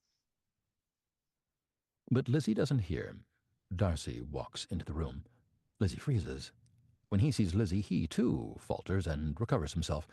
Another man, Fitzwilliam, is with him. Mr. Darcy, what are you doing here? Mr. Darcy, I had no idea I would have the honor. A stiff bow from Darcy, who looks at Mr. Collins as if he is something brought in by the dog. He turns to Lizzie, trying to collect himself. Miss Bennett, I'm staying here. You know my nephew? Yes, madam. I had the pleasure of meeting him in Hertfordshire. Darcy's friend Fitzwilliam, a much more easygoing chap, introduces himself. Yeah, Colonel Fitzwilliam, how do you do? He bows. Lizzie returns his smile gratefully. They move toward the dining room. Mr. Collins leans toward Lizzie. Mr. Collins. Mr. Darcy, I'm sorry, that's me. Mr. Darcy. Mrs. Scoot is engaged to Lady de Bourgh. I mean, Miss de Really? Bourgh, her daughter, Lady de Bourgh is Oh, too... I'm so sorry, I'm so confused. it's okay. But really? Miss Bingley will be disappointed to hear that. What a sickly cross little thing. Oh yes, they should suit each other very well. Charlotte smiles back, a little fearfully. She's more intimidated by Rosings than Elizabeth is, and indeed has more at stake. Interior dining room, Rosings, night. The dining room is laid for a very grand dinner. Footmen waiting. Thousands of candles. Lady Catherine seats herself at the head of the table. The guests wait for their orders. You sit there, and you sit there. Mr. Collins, you can't sit next to your wife. After some awkward shuffling around, they all sit down.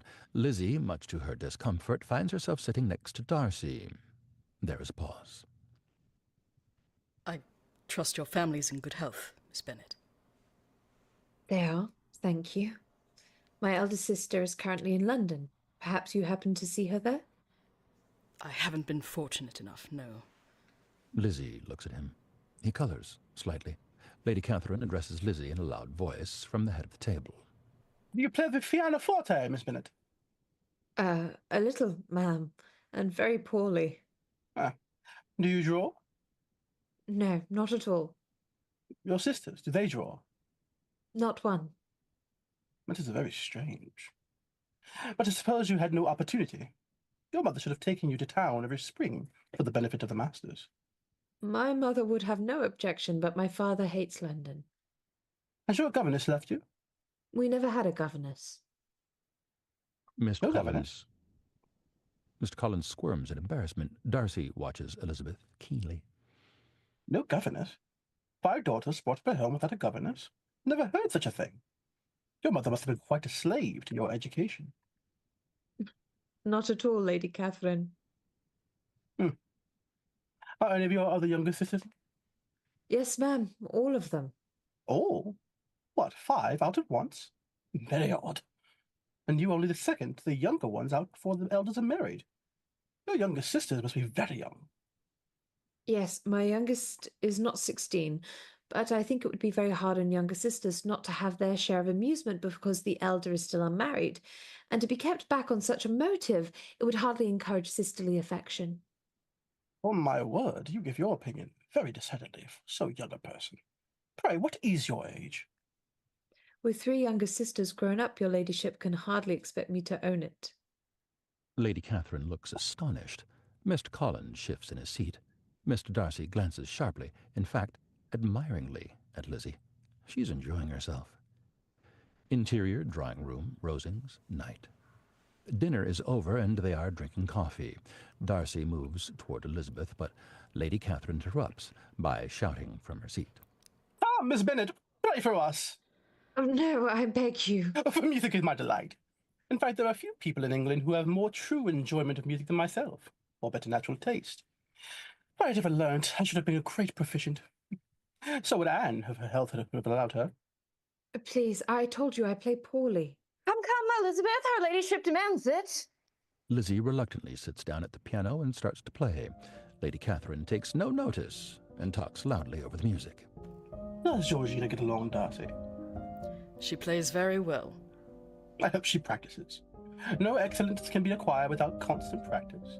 I have told Mrs. Collins this.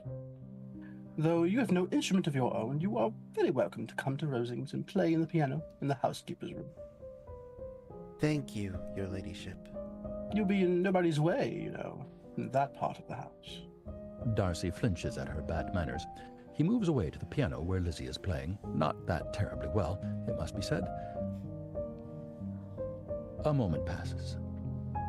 You mean to frighten me, Mr. Darcy, by coming in all your state to hear me, but I won't be alarmed even though your sister does play so well. I am well enough acquainted with you, Miss Bennett, to know that I cannot alarm you even should I wish it.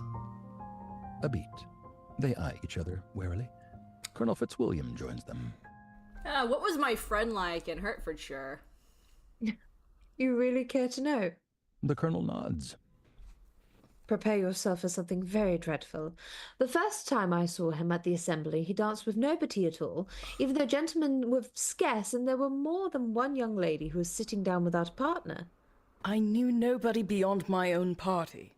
True, and nobody can be introduced in a ballroom. Fitzwilliam, come here and talk to us. Fitzwilliam moves away. Darcy and Elizabeth are alone. Do not have the talent of conversing easily with people I have never met before. Maybe you should take your aunt's advice and practice. Ouch. Darcy flinches. Lizzie turns away from him and carries on playing. Darcy gazes at the curve of her neck. She plays a false note, stumbles, and grimly carries on. Interior drawing room, Hunsford, day. Elizabeth is writing a letter in the drawing room. She starts, "Dear Jane." The doorbell rings in the background. She thinks nothing of it and continues. The maid opens the door to the drawing room and Mr. Darcy enters. Mr. Darcy! An awkward pause. Please, do be seated. I'm afraid Mr. and Mrs. Collins are gone on business to the village. A pause. What on earth does Mr. Darcy want? He paces up and down. This is a charming house. I believe my aunt did a great deal to it when Mr. Collins first arrived. I believe so, and she could not have bestowed her kindness on a more grateful subject. Another pause. Mr. Collins seems very fortunate in his choice of wife. He is indeed lucky to have found one of the few sensible women who would have accepted him. Darcy sits down. Shall I call for some tea? No, thank you. The sound of the front door and voices. Darcy jumps up. Good day, Miss Bennett. It's been a pleasure.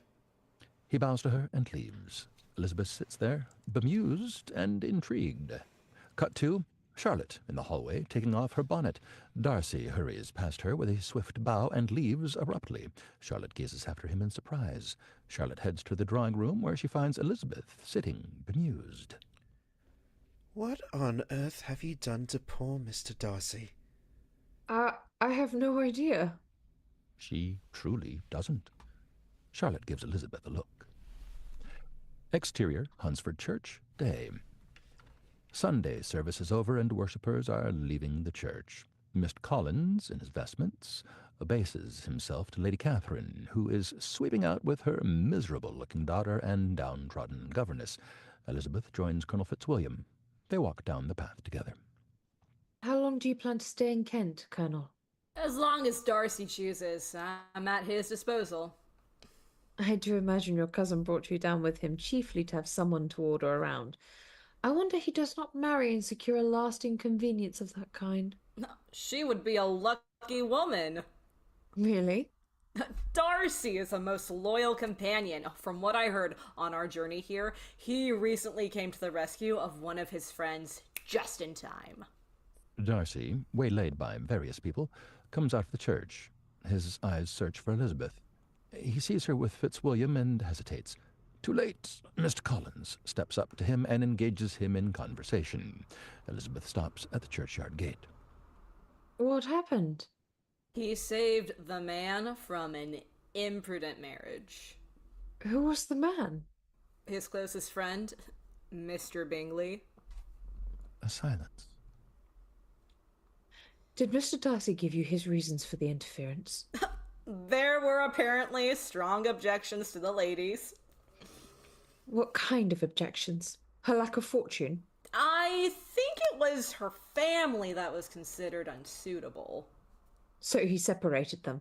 I believe so. I know nothing else. Elizabeth grows pale. She turns to look at Darcy, who is joined by his aunt. I wish Mr. Darcy and all his friends well in finding partners suitable to their very high standards. Good morning, Colonel Fitzwilliam.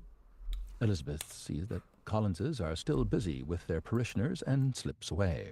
Darcy sees her from a distance. Exterior, Rosings Park, day. Lizzie walks across the park. Anywhere, she hardly cares. She's in a turmoil of misery and fury. How could Darcy do such a terrible thing? It starts to rain. Cut to a Grecian summer house by the lake. The rain is now bucketing down. Lizzie hurries into the summer house and sits down heavily on a bench. Her poor sister. Lizzie gazes in despair through the rain-lashed landscape. A man approaches across the park. He draws nearer. It's Darcy. Elizabeth stiffens. He's hurrying towards her, sodden, breathless. He comes into the summer house. He's in a state of agitation, far too agitated to notice her upset face. Miss Bennett, I have struggled in vain. I can bear it no longer. The past months have been a torment. He pauses, unable to speak. Elizabeth stares at him in astonishment. He struggles on. I came to Rosings with the single object of seeing you. I had to see you. Me? I've fought against my better judgment, my family's expectation, the inferiority of your birth, my rank and circumstances, all those things. But I'm willing to put them aside and ask you to end my agony. I don't understand. I love you. Most ardently. Please, do me the honor of accepting my hand. Sir, I appreciate the struggle you have been through, and I'm very sorry to have caused you pain. Believe me, it was unconsciously done. Is this your reply? Yes, sir. Are you laughing at me? No. Are you rejecting me? I'm sure that the feelings which, as you have told me, have hindered your regard will help you in overcoming it. Might I ask why, with so little endeavour at civility, I am thus repulsed? I might as well inquire why, with so evident a design of insulting me, you chose to tell me that you liked me against your better judgment. If I was uncivil, that was some excuse. Believe me, I didn't mean... But I have other reasons, you know I have. What reasons? Do you think that anything might tempt me to accept the man who has ruined perhaps forever the happiness of a most beloved sister? Do you deny it, Mr. Darcy, that you separated a young couple who loved each other, exposing your friend to the censure of a world of caprice, and my sister to its derision for disappointed hopes, and involving them in both misery of the acutest kind? I do not deny it. How could you do it? Because I believed your sister indifferent to him. Indifferent? I watched them most carefully and realized his attachment was much deeper than hers. That's because she's shy. Bingley is too modest. He was persuaded that she didn't feel strongly for him. Because you suggested it. I did it for his own good. My sister hardly shows her true feelings to me. I suppose you suspect that his fortune had some bearing on the matter. No! I wouldn't do your sister the dishonour. Though it was suggested... What was? It was made perfectly clear that an advantageous marriage... Did my sister give that impression? No. There was, however, I have to admit, the matter of your family. A want of connection. Mr. Bingley didn't vex himself about that. No, it was more than that. How, sir? It pains me to say this, but it was the lack of propriety shown by your mother, your 3 younger sisters, even on occasion your father. Forgive me. You and your sister I must exclude from this. And what about Mr. Whickham? Mr. Whickham? What excuse can you give for your behaviour to him? You take an eager interest in that gentleman's concerns. He told me of his misfortunes. Oh, yes. His misfortunes have been very great indeed. You have ruined his chances and yet treat him with sarcasm. So this is your opinion of me. Thank you for explaining so fully. Perhaps these offences might have been overlooked if your pride had not been hurt by my modesty, my honesty in admitting scruples about our relationship. Could you expect me to rejoice in the inferiority of your circumstances?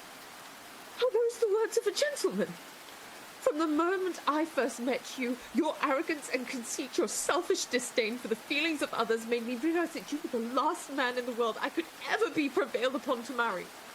Forgive me, madam, for taking up so much of your time. He leaves abruptly. Elizabeth watches him stride away through the rain. What has she done? She bitterly bursts into tears. Interior, Hunsford, day. Elizabeth comes in, soaked to the skin. Charlotte runs to her. Elizabeth! I was caught somewhat off guard. Interior bedroom, Hunsford, the same. Charlotte attends to Elizabeth, who has changed and is drying her hair, a shawl around her shoulders. Shall I call a doctor? No, Charlotte, I shall be quite all right. Please give Lady de Bourgh my apologies. You must not keep her waiting. Mr. Collins clatters up the stairs. Come on, come on. We shall be late. Charlotte leaves reluctantly and goes downstairs. Cut to later, the sound of the front door closing. Elizabeth sits down heavily on the bed. She walks downstairs and enters the drawing room. Interior drawing room, Hunsford, day. Elizabeth is in the drawing room. She looks at a book on the table. It is Fordyce's sermons. She puts it down and walks to the mirror and stares at herself. After a moment, suddenly, Darcy's face appears. She freezes. They stare at each other without speaking. Finally, I came to leave you this. he places a letter on the table behind her. Elizabeth does not turn, but watches him through the mirror. I'm not going to renew the sentiments which were so disgusting to you, but to address the 2 offences you have laid against me. I had not been in Hertfordshire long in Hertfordshire before I saw that Mr. Bingley preferred your eldest sister. I observed my friend's behaviour attentively, and I could perceive that his partiality for Miss Bennet was beyond what I have ever witnessed in him before. Yet when I observed your sister, I detected no symptom of peculiar regard, and witnessed only the family's coarse appetite for having their daughters married favourably. And so in London, perhaps erroneously, I persuaded him of the unfitness of the match, citing your sister's coolness towards him. It was unknowingly done, and though the motives which governed me may to you appear naturally insufficient, they were done to protect a friend. As to the other, more serious matter, my father provided for Mr. Whickham a valuable living. But upon his death, however, Mr. Whickham told me that he had no intention of taking orders, and would I recompense him to the tune of £3,000, so he could go to town and study the law. This I did, though by now I had some doubts about his character. These were confirmed by reports that he had sunk into a life of idleness, gambling, and dissipation. The money was soon used up, whereupon he wrote demanding more money, which I refused, whereupon he severed all acquaintance. But last summer, he was unwillingly obtruded on my notice when he contrived a relationship with my sister, whom he persuaded to be in love with him, and made her consent to an elopement.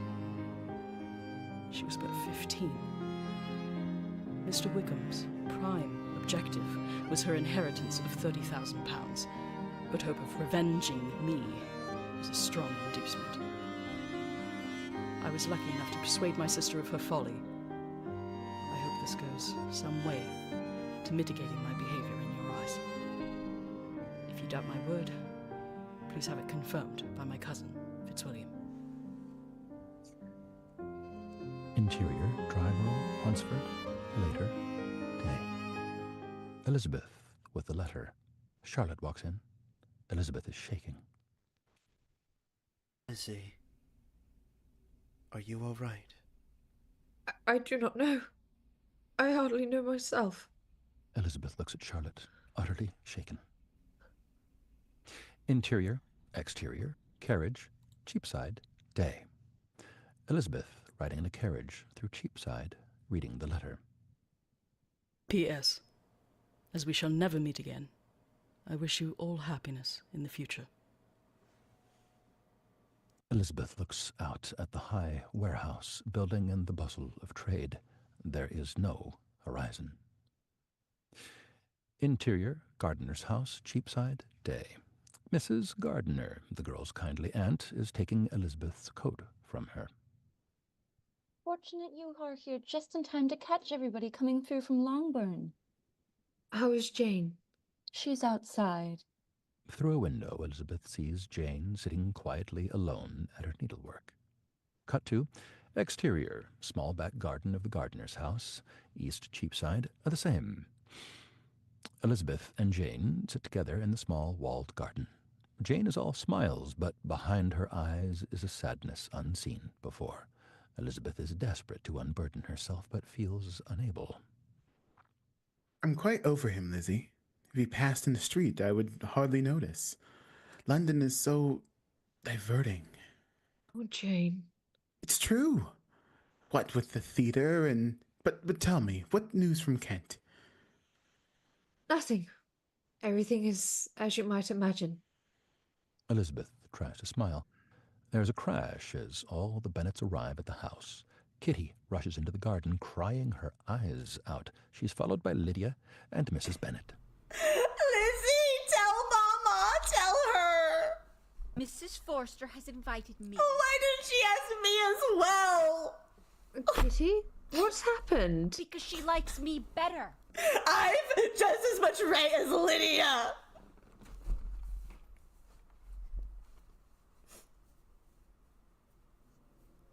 Mrs. Bennett. Mom!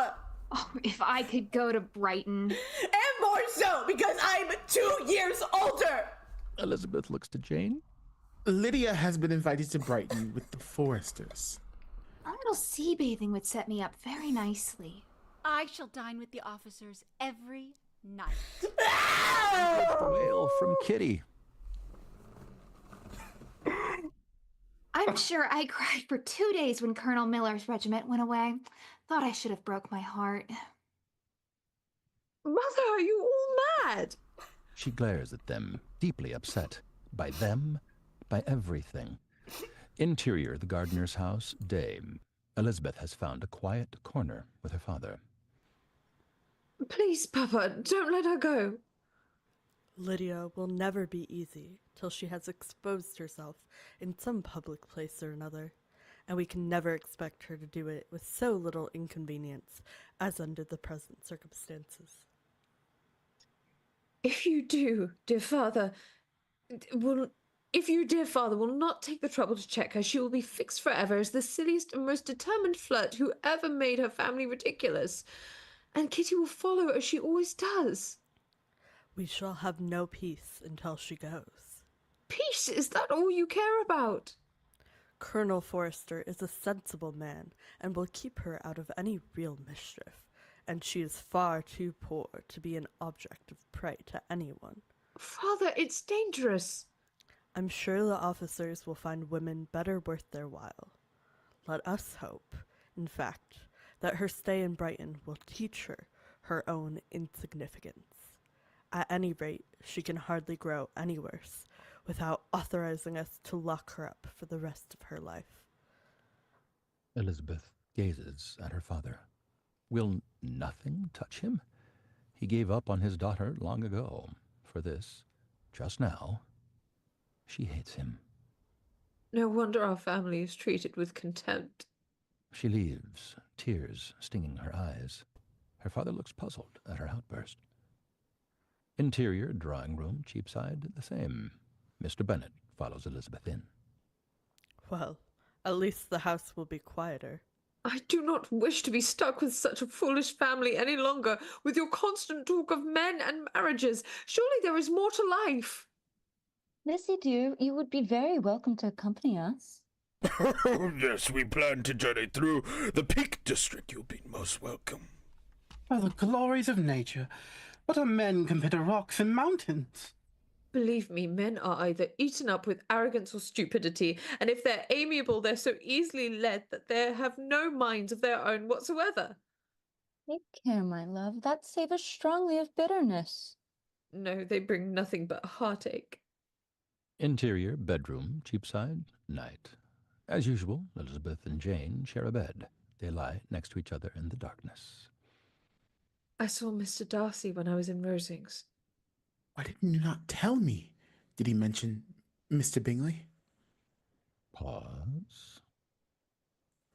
No, he did not. Elizabeth has never felt more alone in the company of her sister. Exterior, Derbyshire, day. A ravishing landscape of savage and romantic beauty. Scudding clouds, mountains, wild, rocky outcrops. Elizabeth is walking freely, the wind in her hair. As she nears the peak of the promontory, Mr. and Mrs. Gardiner are below, making their way towards her. They smile at her. She strides off, determined to reach the very top. When she gets there, she stands with her arms outstretched, her head back, laughing into the wind. The view is magnificent. She breathes deeply. Exterior, Lambton, dusk. An astounding shot of Lambton, a charming market town.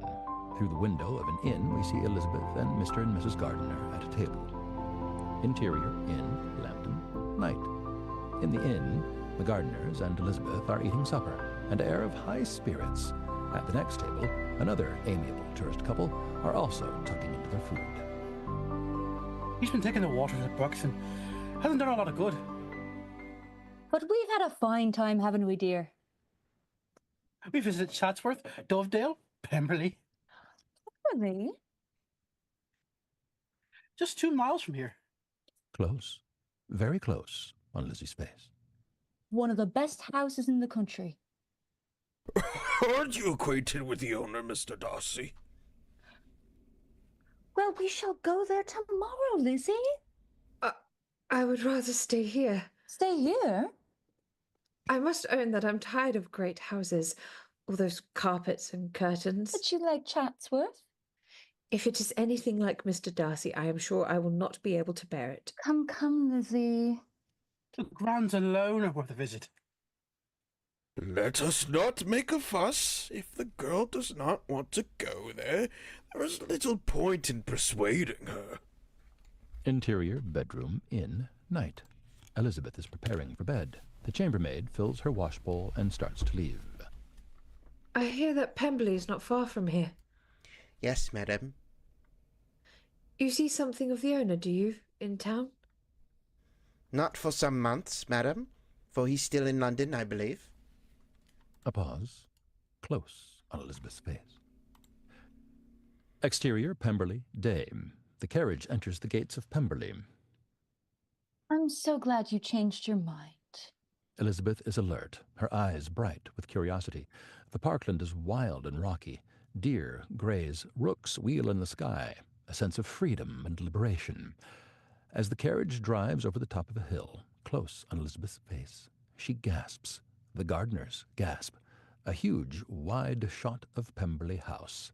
It's vast, breathtakingly beautiful, set in great boulder-strewn parklands, a mansion built of golden stone, glowing in the sunlight. Exterior, park, Pemberley, the same. Elizabeth walks through the magnificent grounds. Imagine being the mistress of all this. It's as big as Cheapside. Elizabeth is lost in admiration. Interior, Pemberley, day. Elizabeth and the Gardiners are being taken on the tour by the housekeeper, Mrs. Reynolds, who whitters on in the background with descriptions of each room. Elizabeth is apart, and we witness the exquisite house from her point of view. A book lies open on a reading desk. Elizabeth turns it over to read the title. Keep up. They walk through room after amazing room. A breathtaking library, an unbelievable staircase. Interior, picture gallery, Pemberley, day. The huge picture gallery. Elizabeth is apart from the rest, looking at the pictures. She stops by a painting of Darcy. She looks at it thoughtfully, but is interrupted by Mrs. Reynolds and the Gardiners, who are following her. This is my master, Mr. Darcy. A handsome face, Lizzie. Is it a true likeness of him? Does this young lady know Mr. Darcy? Only a little. And do you not think him a handsome man, miss? Yes. Yes, I suppose it is. Mrs. Reynolds moves the Gardiners on to another painting, but Elizabeth stays, staring at Darcy's image. And this is his sister, Miss Georgiana. She plays and sings all day long. We realize that in the distance we have heard music. Elizabeth is still gazing at the portrait of Darcy, then suddenly snaps out of her reverie as she processes Mrs. Reynolds' speech. They're at home. Miss Darcy is always down for the summer. Mr. Darcy is due here tomorrow. Is your master much at Pemberley? Not as much as I would wish, sir, for he dearly loves it here. Relaxed again, Elizabeth wanders off as the Gardiners talk to Mrs. Reynolds. If he should marry, you might see more of him.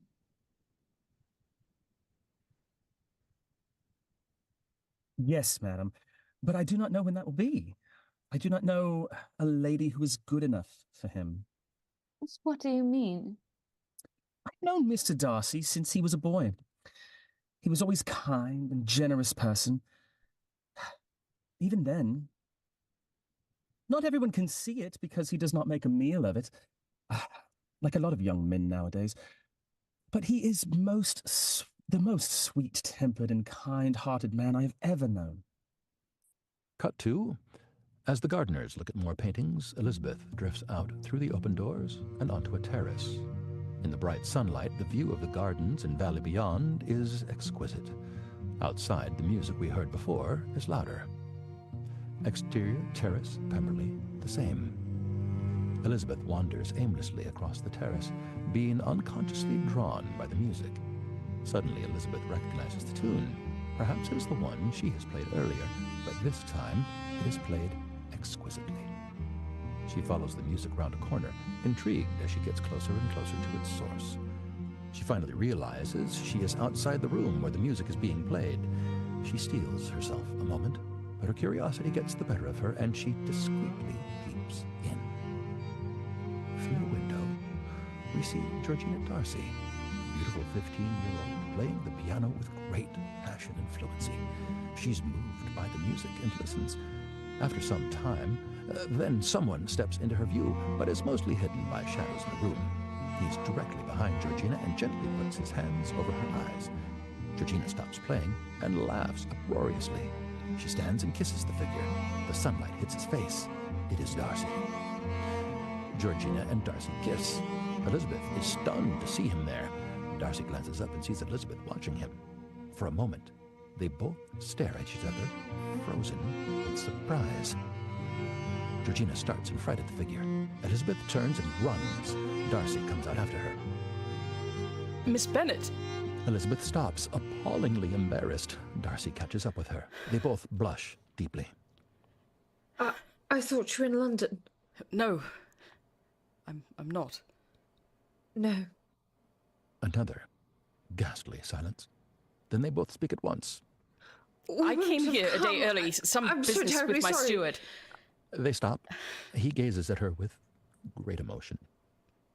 I'm visiting Derbyshire with my uncle and aunt. And are you having a pleasant trip? Very pleasant. Tomorrow we go to Matlock. Tomorrow? Are you staying at Lambton? Yes, at the Rose and Crown. Another pause. She extends her hand. I'm so sorry to intrude. They said the house was open for visitors. I had no idea. She shakes his hand and starts to walk away. May I see you in the village? Oh no, I'm very fond of walking. Yes. Goodbye, Mr. Darcy. She hurries away. He gazes after her. Cut to a wood. Now she's out of sight. Lizzie collapses on a log. She is utterly undone. Around her, the birds sing. Interior inn, night. It's that night. Lizzie comes downstairs for supper and stops.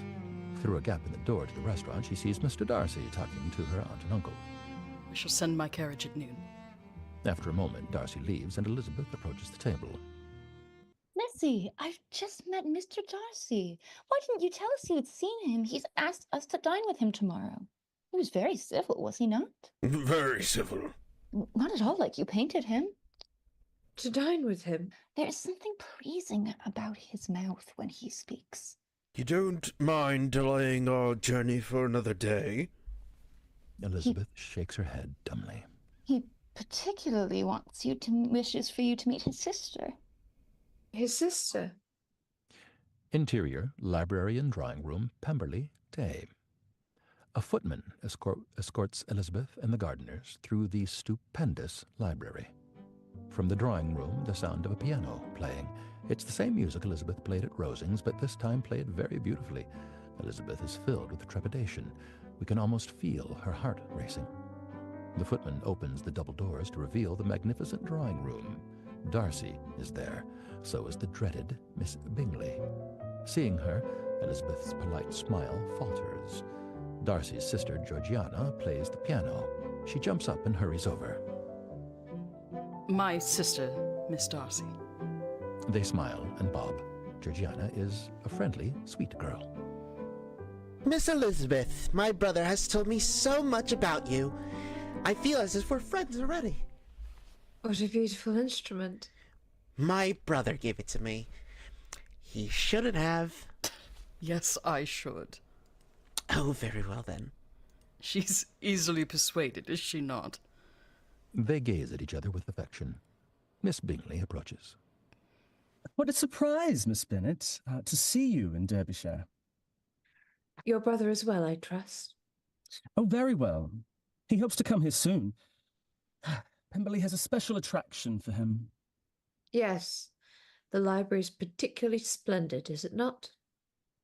A small silence. Darcy, uneasy at their conversation, approaches. And how is your family, Miss Bennet? Someone told me the militia are removed from Meryton. They must be a great loss for some of you. Darcy comes to the rescue. Darcy does indeed come to the rescue. Your uncle is fond of fishing, I hear.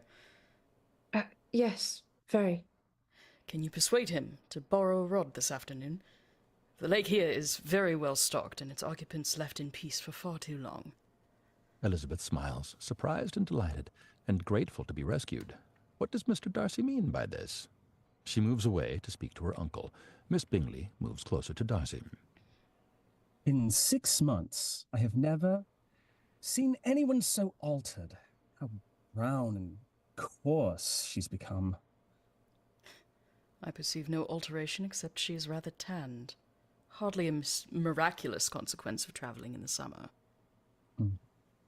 I remember when we first knew her in Hertfordshire.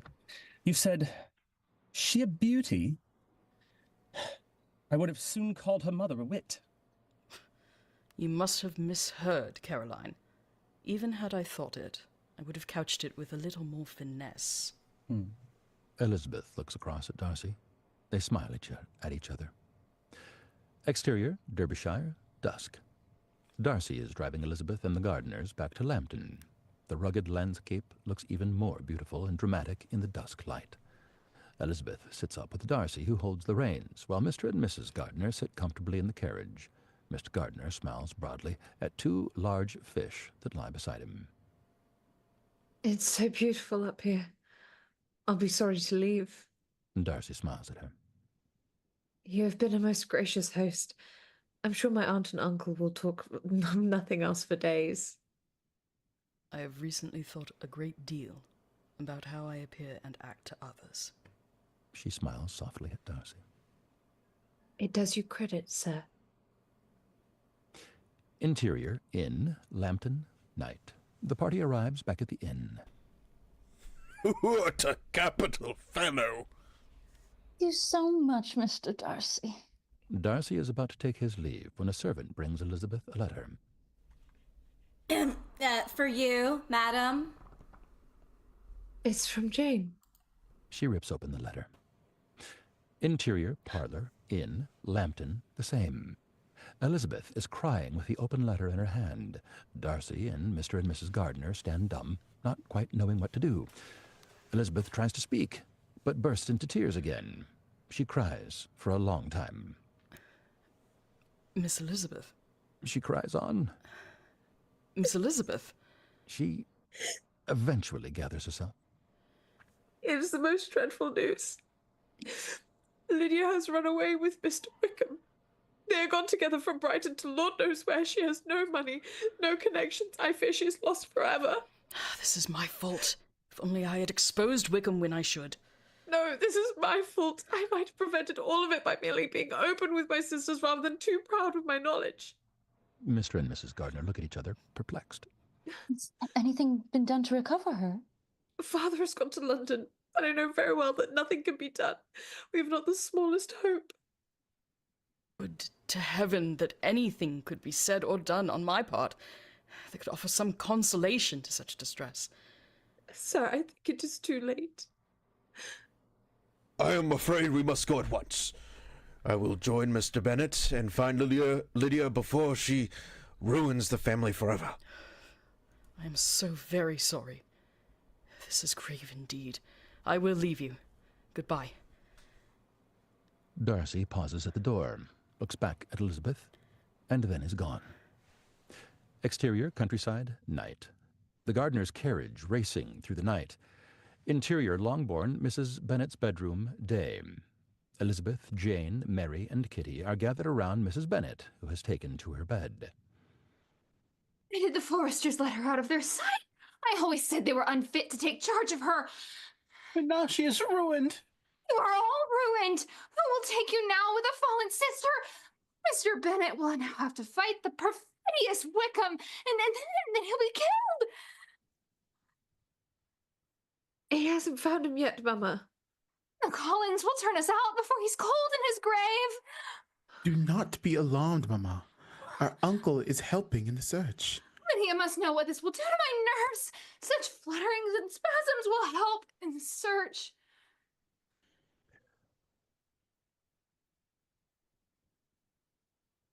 Exterior, London, day. We're looking directly down onto a London street. Mr. Bennet stands still against the passing pedestrian traffic. He tries to address a passerby. Excuse me. They ignore him. He tries again. Excuse me, I'm looking for... Mr. Bennet takes out a piece of paper. Interior, mess hall, barracks, night. Mr. Bennet walks timidly into the mess hall. It is smoky, drunken, noisy, boisterous, and extremely threatening. Mr. Bennet stops at the threshold, gulps, then the whole room turns round to look at him, and a sudden silence descends. Mr. Bennet is terrified. I'm looking for Mr. Whickham. Interior, upstairs at Longbourn, day. Elizabeth and Jane are outside Mrs. Bennet's room. From inside, we hear a moan.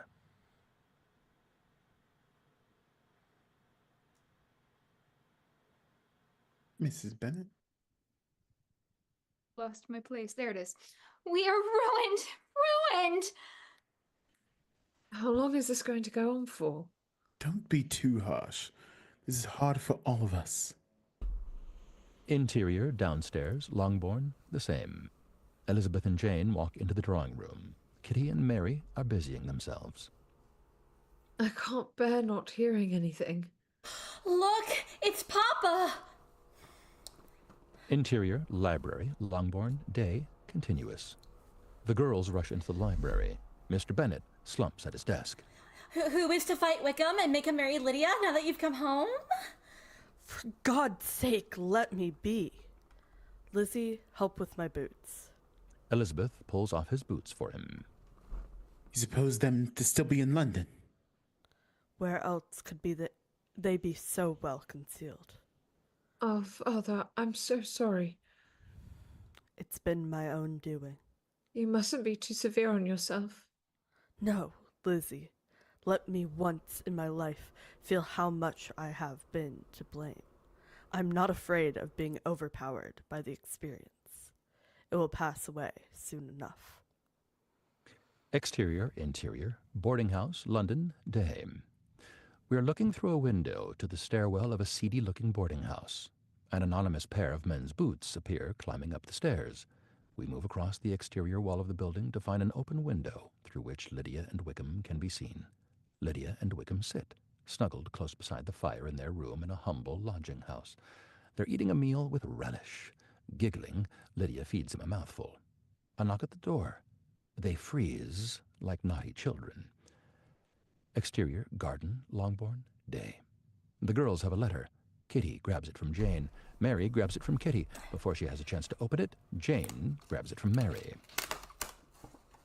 It's to Daddy. It's in Uncle's writing. Mr. Bennet snatches the letter. As it is addressed to me. He tears it open and begins to read, squinting because he has forgotten his glasses. He's found them. Are they married? Just wait. I can't make out his script. Elizabeth snatches it. Give it to me. Are they married? Oh, they will be. If father will settle £100 a year on her. That is Wickham's condition.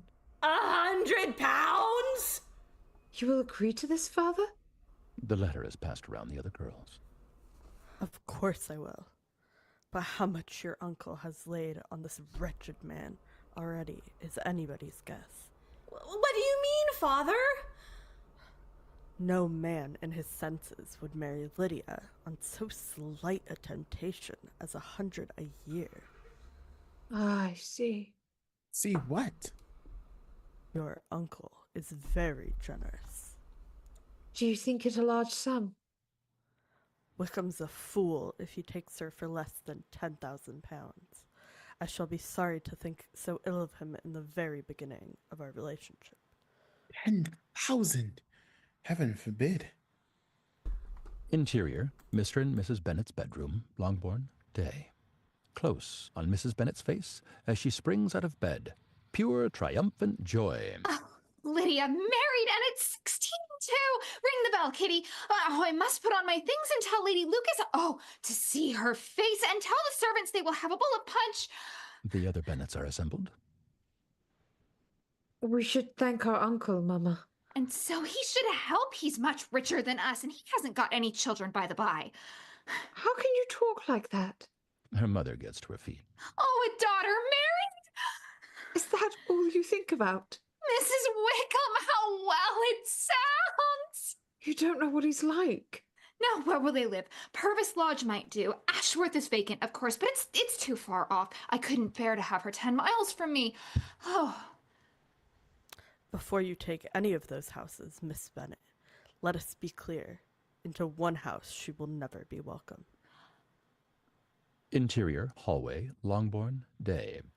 Lydia's triumphant face. The cat that's got the cream. She comes into the house with Whickham. Her mother kisses her effusively. Mr. Bennet coldly bows. And then we passed Sarah Sims in her carriage, so I took off my glove and let my hand just rest on the window frame so she might see the ring. And then I bowed and smiled like anything. Kitty shrieks with envy. Lizzie moves away. She cannot bear it. Whickham catches her eye, but she ignores him. Interior, dining room, Longbourn, day. They're taking their seats for dinner. Lydia moves to the head of the table. Jane, I take your place now, and you must go lower, for I am the married woman. She sits down and giggles at her sisters. The maid brings in the food. Lydia holds up her hand to display her ring to the maid. You must all go to Brighton, for that is the place to get husbands. I hope you have half my good luck. Lydia! Cut to Whickham, looking uncomfortable. He is talking to the stony-faced Mr. Bennet. I've been enlisted in a regiment in the north of England, sir. I'm glad to hear of it. Near Newcastle. We shall travel there next week. Oh, can I come and stay with you? That is out of the question. Cut to Lydia, rattling on to Lizzie. Well, Monday morning came, and I was in such a fuss. I don't want to hear. There was my aunt preaching and talking away as if she was reading a sermon. She was horrid unpleasant. Can't you understand why? But I didn't hear a word because I was thinking of my dear Whickham. I longed to know whether he would be married in his blue coat. Mary, turning to Whickham. The north of England, I believe, boasts some spectacular scenery. Cut to Lydia, burbling on to a stony-faced Lizzie. And then my uncle was called away from the church on business, and I thought, who is to be our best man if he doesn't come back? Lucky he did come back, or I would have had to ask Mr. Darcy. Mr. Darcy? I forgot. I shouldn't have said a word. Mr. Darcy was at your wedding? He was the one that discovered us. He knew where to find Whickham, you see. But don't tell anyone. He told me not to tell.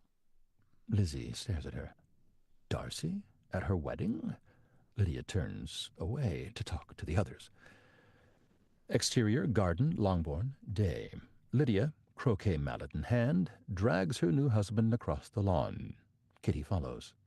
Come on, Whickham, you've got to play. Yes, come on. Whickham looks slightly abashed. A trapped man.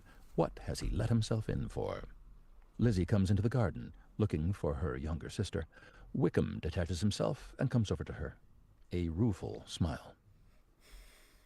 I hope we can be even better friends now that we're brother and sister. An attempt at a twinkling smile, but Elizabeth is now immune to his charm. She nods briefly. I heard you visited Pemberley, my dear old home. I met Mr. Darcy's sister. Did you like her? Very much. We found a great deal to talk about. A beat. Whickham looks deeply uneasy.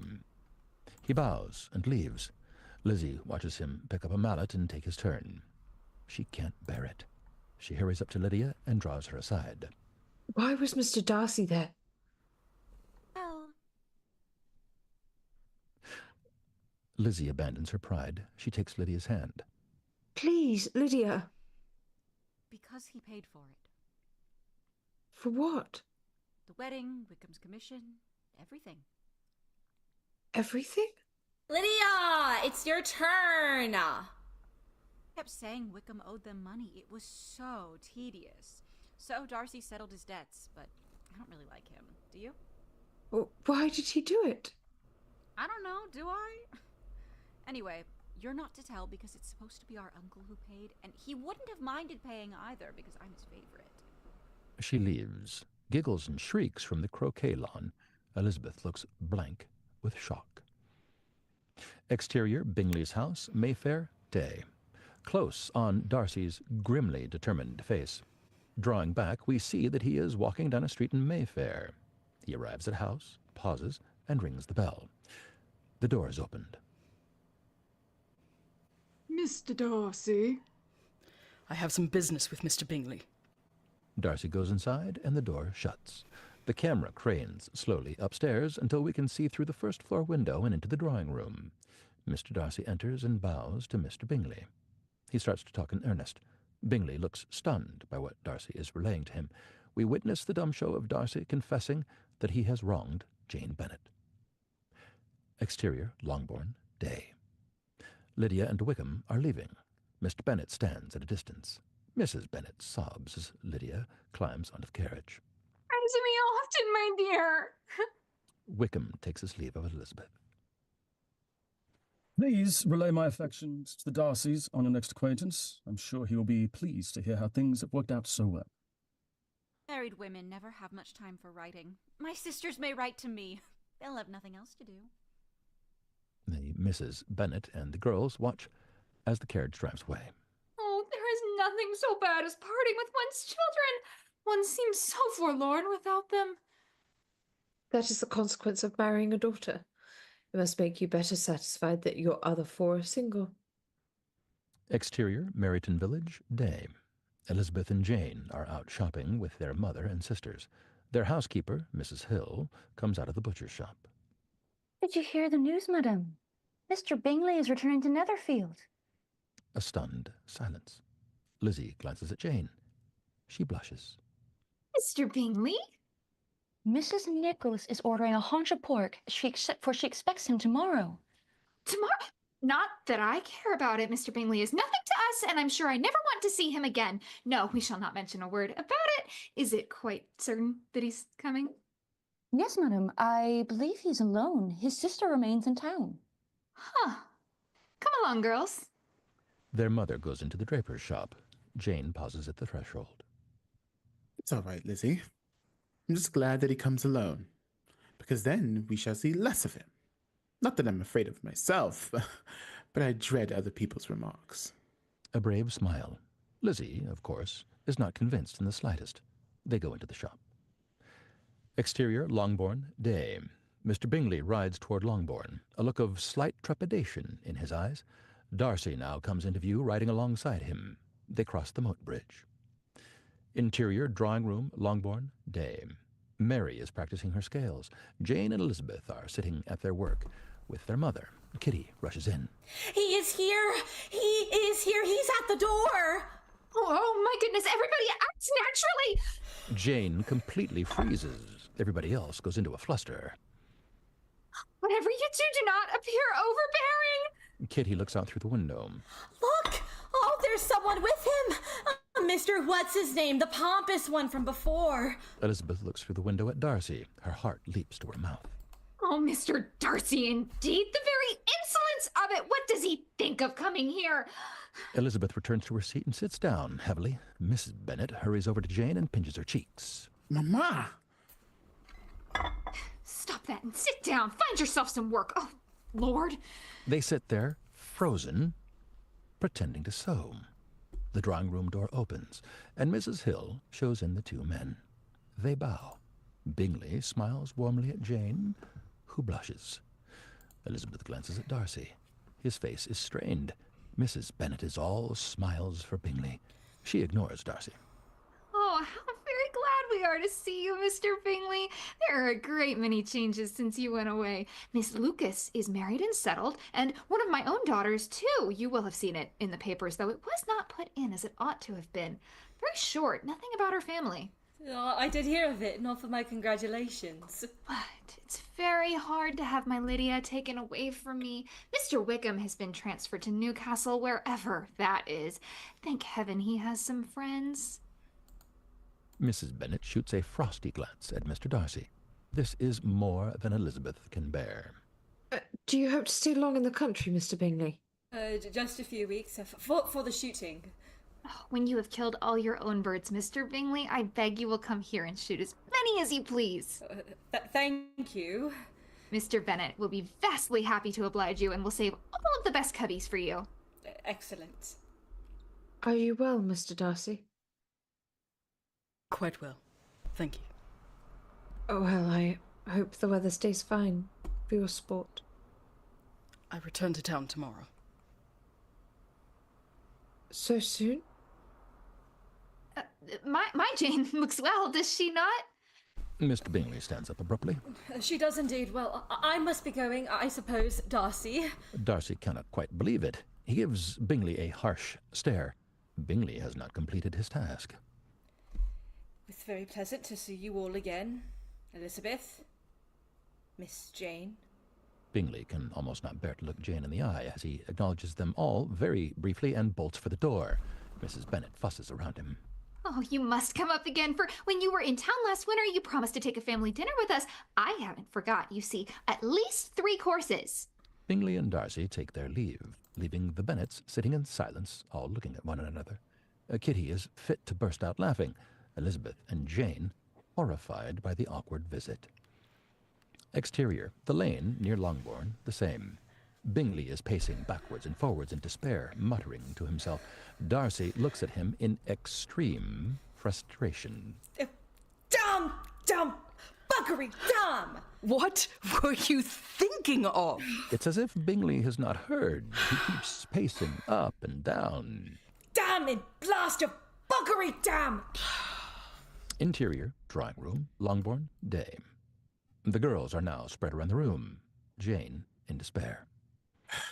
Well, I'm glad that's over. We can now meet as indifferent acquaintances. Oh, yes. Jane, take care. You cannot think me so weak as to be in danger now. I think you're in great danger of making him as much in love with you as ever. I'm sorry, though, that he came with Mr. Darcy. Oh, Jane, I've acted so stupidly. Had I been in love, I could not have been more blind. What do you mean? The doorbell rings. Back. It's him. He's come again. A stunned reaction. Cut to.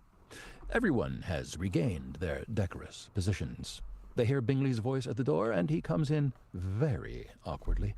He smiles. His face is crimson with embarrassment.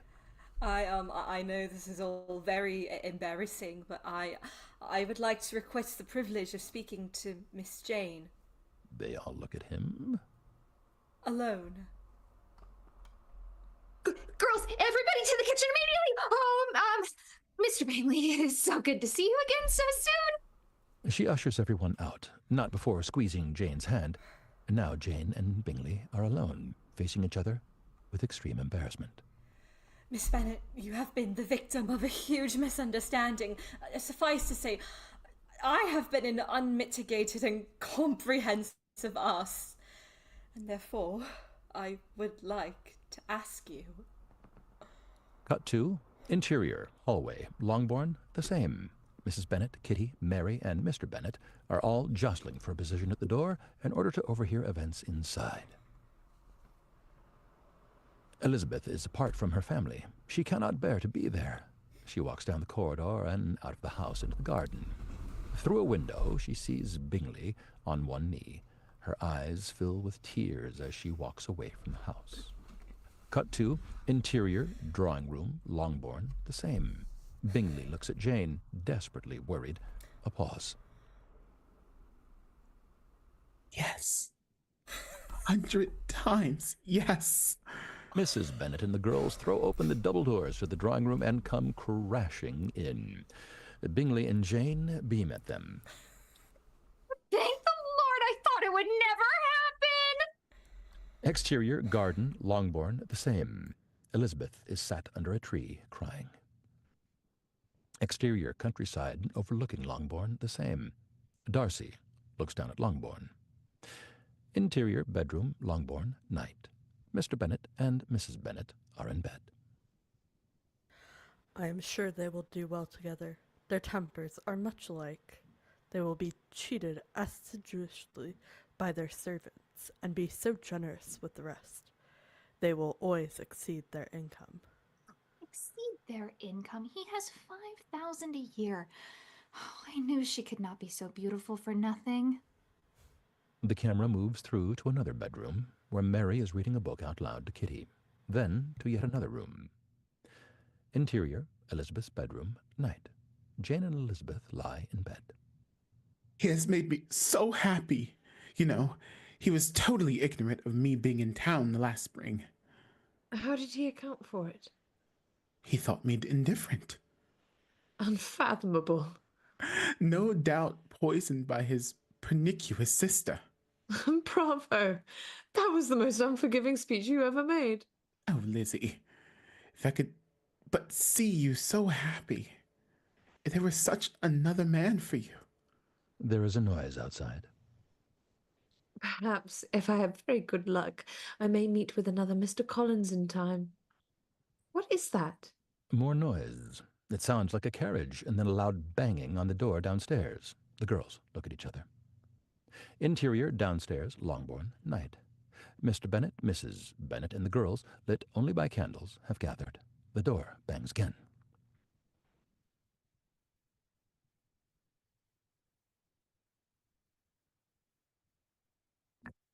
Maybe he's changed his mind. Timidly, Mr. Bennet opens the door, revealing a wide-eyed Lady Catherine de Bourgh. Everyone gasps. Lady Catherine!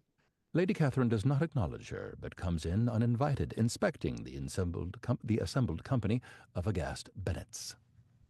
And these are your daughters, I suppose? All but the one, the youngest, has been lately married, your ladyship, and my eldest was only proposed to yesterday afternoon. You have a very small garden, madam. I'm sure it's nothing compared to Rosings, but it is larger than Sir William Lucas's, I can assure you. Could I offer you a cup of tea, perhaps? Absolutely not.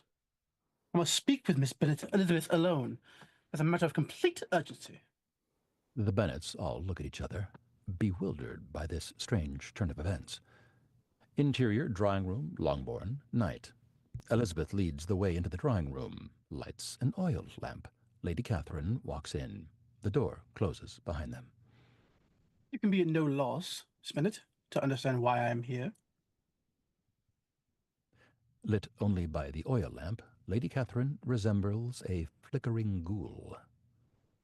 Indeed, you are mistaken. I cannot account for this honor at all. Miss Bennet, I warn you, I am not to be trifled with. A report of a most alarming nature has reached me that you intend to be united with my nephew, Mr. Darcy. Elizabeth stares at her, amazed. I know this to be a scandalous falsehood, Though not wishing to injure him by supposing it possible, I instantly set off to make my sentiments known. If you believed it impossible, I wonder you took the trouble of coming so far. To hear it contradicted, Miss Bennet. You coming here will be rather a confirmation, surely, if indeed such a report exists. If? Do you then pretend to be ignorant of it? Has it not been industriously circulated by yourself? I have never heard of it.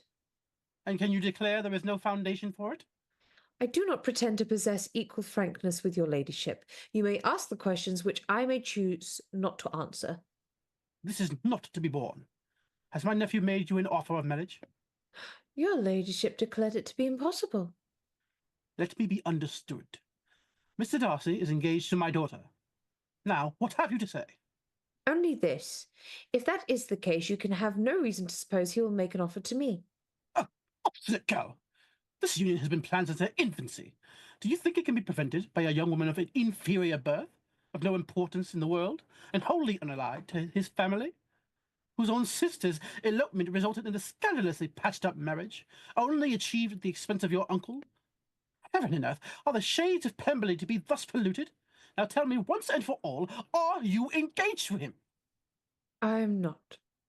And will you promise never to enter into such an engagement? I will not, and I certainly never shall. Allow me to say the arguments which you have supported this extraordinary application have been as frivolous as the application was ill-judged. You have insulted me in every possible method and can now have nothing further to say. I must ask you to leave immediately. Good night. Elizabeth throws open the door, revealing the family outside. I have never thus been treated in my entire life. Lady Catherine storms past the family and out into the night. Elizabeth is standing, shaking with the excitement of having stood so firmly up for herself. Lizzie, what on earth is going on? Just a small misunderstanding. She walks past them to bed. Lizzie! For once in your life, just leave me alone. Everyone looks aghast at Elizabeth's reaction. Interior, bedroom, Longbourn, night. Jane is fast asleep. Elizabeth, unable to sleep. She quietly climbs out of bed and creeps out of the room. Interior, drawing room, Longbourn, the same. Elizabeth sits alone downstairs, thinking. Outside, we see dawn is breaking. Exterior, Longbourn, dawn. Elizabeth creeps out into the garden and wanders around through the early morning mist as the sun starts to rise. Exterior, countryside, overlooking Longbourn, the same. Elizabeth walks into the open countryside. The mists are starting to evaporate. From out of the mist in the distance, a figure emerges. Her heart misses a beat. She is alone, vulnerable. Then she sees it is Darcy. Mr. Darcy. What are you doing out here so early? I could not sleep. Me neither. I've been up most of the night. Elizabeth hardly knows how to react at this unexpected meeting. Rather politely, she thanks Mr. Darcy. Mr. Darcy, I must thank you for your unexampled generosity to both my sisters. I know what kindnesses you have done for poor Lydia, and suspect your hand in the happy resolution for Jane also. I am alarmed that you know what I have been so earnest in keeping silent. But you must know that your happiness was one of my prime inducements. I know you are too generous to trifle with me. I believe you spoke with my aunt last night, and it has taught me to hope, as I had scarcely allowed myself to before. If your feelings are still what they were last April, tell me so at once. My affections and wishes are unchanged. But one word from you will silence me forever. If, however, your feelings have changed, I would have to tell you, you have bewitched me, body and soul, and I love you, and love you, and love you, and never wish to be parted from you from this day on. Elizabeth looks at him. She does not say a word. Darcy is staring at her for a reply. A tear rolls down Elizabeth's cheek. I am very happy to inform you that not only have my sentiments changed, there are no other words which could give me greater pleasure. Darcy stares at her. They both start to cry. Darcy, very slowly and gently touches her face. She closes her eyes. They kiss. She touches his face with her hand, and the kiss becomes. Interior, drawing room, Longbourn, dusk. The place is in an uproar. Bingley, Jane, Mary, Kitty, Mr. and Mrs. Bennett are all gathered, fretting terribly about Elizabeth's whereabouts. Through a window, we see Elizabeth lead Darcy along the duckboard plank across the moat. Elizabeth enters the house, and everybody starts. Lizzie, where have you been? We thought something had happened to you. Darcy follows Elizabeth in. Mr. Darcy, what on earth are you doing here? Elizabeth takes Mr. Darcy's hand. Mr. Darcy has come to speak with Papa. Everyone is stunned. Cut to interior, hallway, library, Longbourn, day. Elizabeth paces outside the door of the library, waiting. After a while, Darcy emerges. He gives Elizabeth the briefest of smiles and leaves the door open. Elizabeth walks in. Her father is in a state of shock.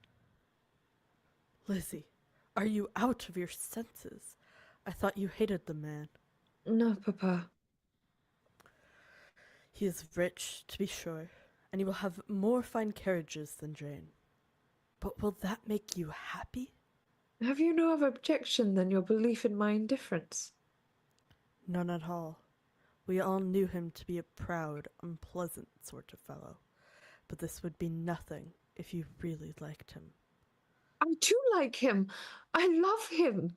He's not proud. It is I who've been prejudiced, who didn't realize. You don't know him, Papa. If I told you what he's really like, what he's done. What has he done? Cut to exterior, garden, Longbourn, day. Darcy, in an agony, paces up and down the lawn. He looks at the library window. Cut back to interior, library, Longbourn, day. Mr. Bennett stares at his daughter. Good Lord, I must pay him back. No, you mustn't. You mustn't tell anyone. He won't want it. We misjudged him, me more than anyone, in every way, not just in this matter. I've been so blind. He's been so blind about Jane, about so many things, and then so have I. You see, he and I are so similar. We're both so stubborn. Oh, Papa. Mr. Bennett gazes at his daughter. He still can't quite take it in. You do love him, don't you? Very much. He looks at her earnestly, searching her face. He loves his daughter very deeply. What he sees leaves him in no doubt. I cannot believe that anyone can deserve you, but it seems I am overruled, so I heartily give my consent. Elizabeth jumps up and puts her arms around him. I could not have parted with you, my Lizzie, for anyone less worthy. Oh, thank you.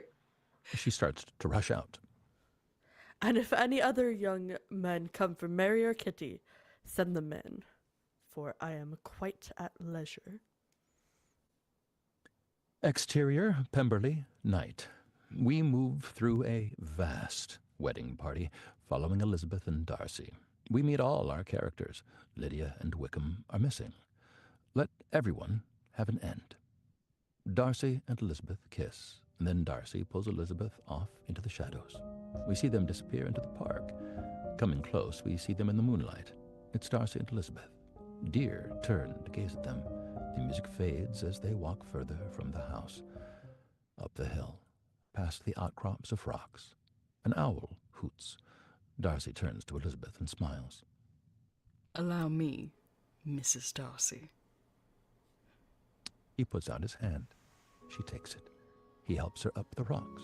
When they get to the top, they sit there, side by side, and gaze at the distant lights of Pemberley. How did it begin? Cannot fix the hour, or the spot, or the look. It was too long ago, and I was in the middle before I knew it had begun. Now be sincere. Did you admire me for my impertinence? For the liveliness of your mind, I did. You may as well call it impertinence, though. Make a virtue of it by all means. My good qualities are under your protection, and you are to exaggerate them as much as possible. And in return, it belongs to me to find occasions for teasing and quarrelling with you as often as may be, and I shall begin directly. We draw back, and their figures diminish, smaller and smaller under the immense star-spangled sky.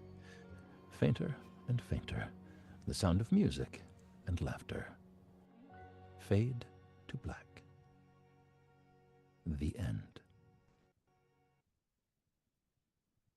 Everyone come on and give yourselves a round of applause. All right, look at this beautiful, gorgeous cast we have. Utterly, utterly lovely. Let's get to know these wonderful, wonderful actors, starting with our amazing narrator, Frank Romeo. Hi, I forgot I was first. Hi, I'm Frank. I was your narrator, and I am an infrequent poster and often doom scroller at TikTok at FrankRomeo_VO. Lovely, thank you so much. Passing it to our wonderful Lizzie Bennett. Hi, I finally understand how Frank feels by never leaving a scene ever. Accurate. You can find, literally, I was like sneaking drinks of water, my lips were dry. I am Bree. I am found across many social media platforms, mostly TikTok, Instagram, and Blue Sky, and soon to be YouTube under Relentless. Lovely, all right, our amazing Mr. Darcy. Hey everyone, my name is Chris. My handle on all social media is WizardWayChris. I translate shit into Elvish for a living.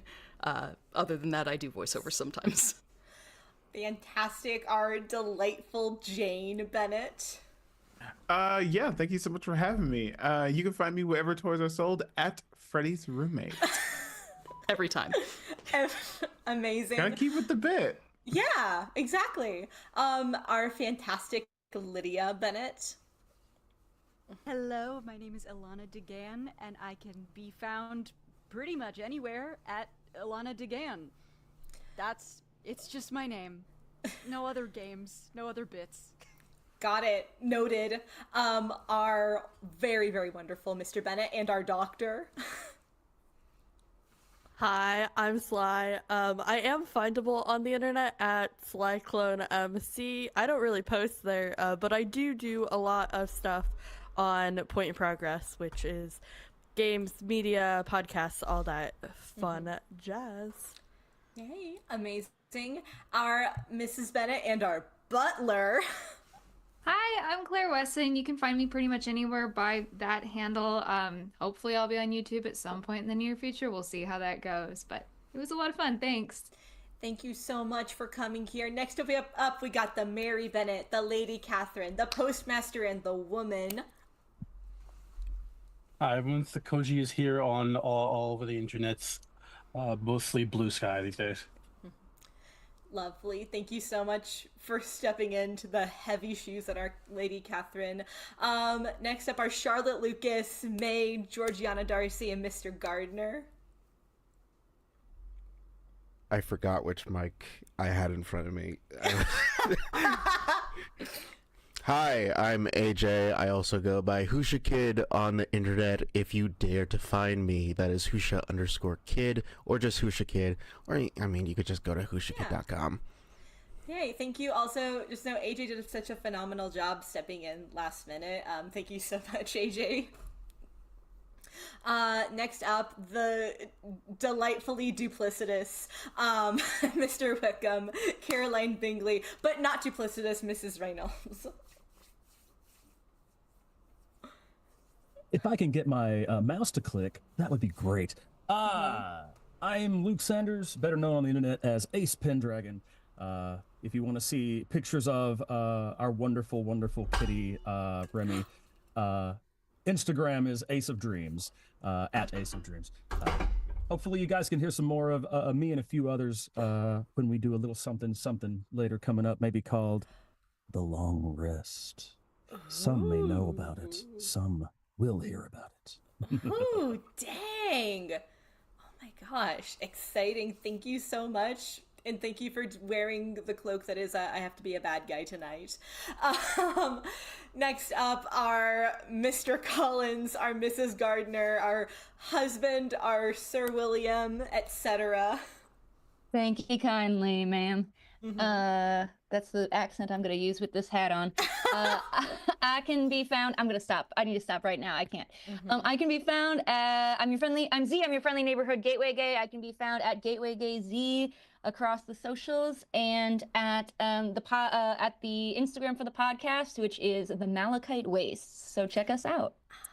Yay! I would like to introduce our tech for today. Sean, get on out here, buddy. The guy in the chair. Yes. The Iron Curtain.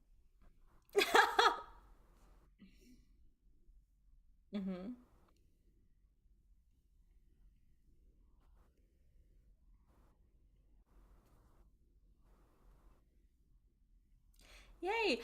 Who do we have a winner for the raffle?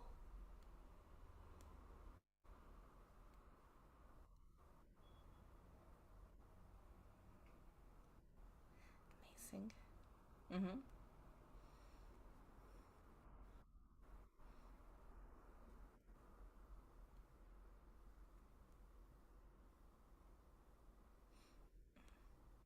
Thanks, Mom.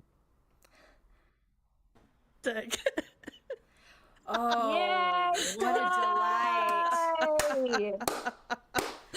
Oh, perfect. No one deserves it more than Mr. Bennett. Mr. Bennett needs to read about other families that have things going on. I love him so much. He's so terrible, and we just don't talk about it. Exactly. Yes, and Madeline, was your director, Mr. Bingley, Kitty Bennett, Bro Fitz, etc. Lovely. Justin, you're kind of like the unofficial president of the Script Readers Club. Is there any information the general public should know? If you would like to join a script club, I believe, correct me if I'm wrong, I believe the Discord invite is underneath this video, possibly, maybe. If you want to join or direct one of these, anyone can do it. Anyone can raise money for whatever they want. And so shout out to Madeline for being the second person besides me to pull this off. You were great. It was unbelievable. This was a wonderful production. So if you want to be as cool as Madeline, reach out to me and I'll send you a Discord link, or anybody in this chat can send out the link to any of their friends. So yeah. Perfect. Thank you so much. All right, folks. Thank you so much for stopping by and watching this. It means the world. We love you all. Have a good night.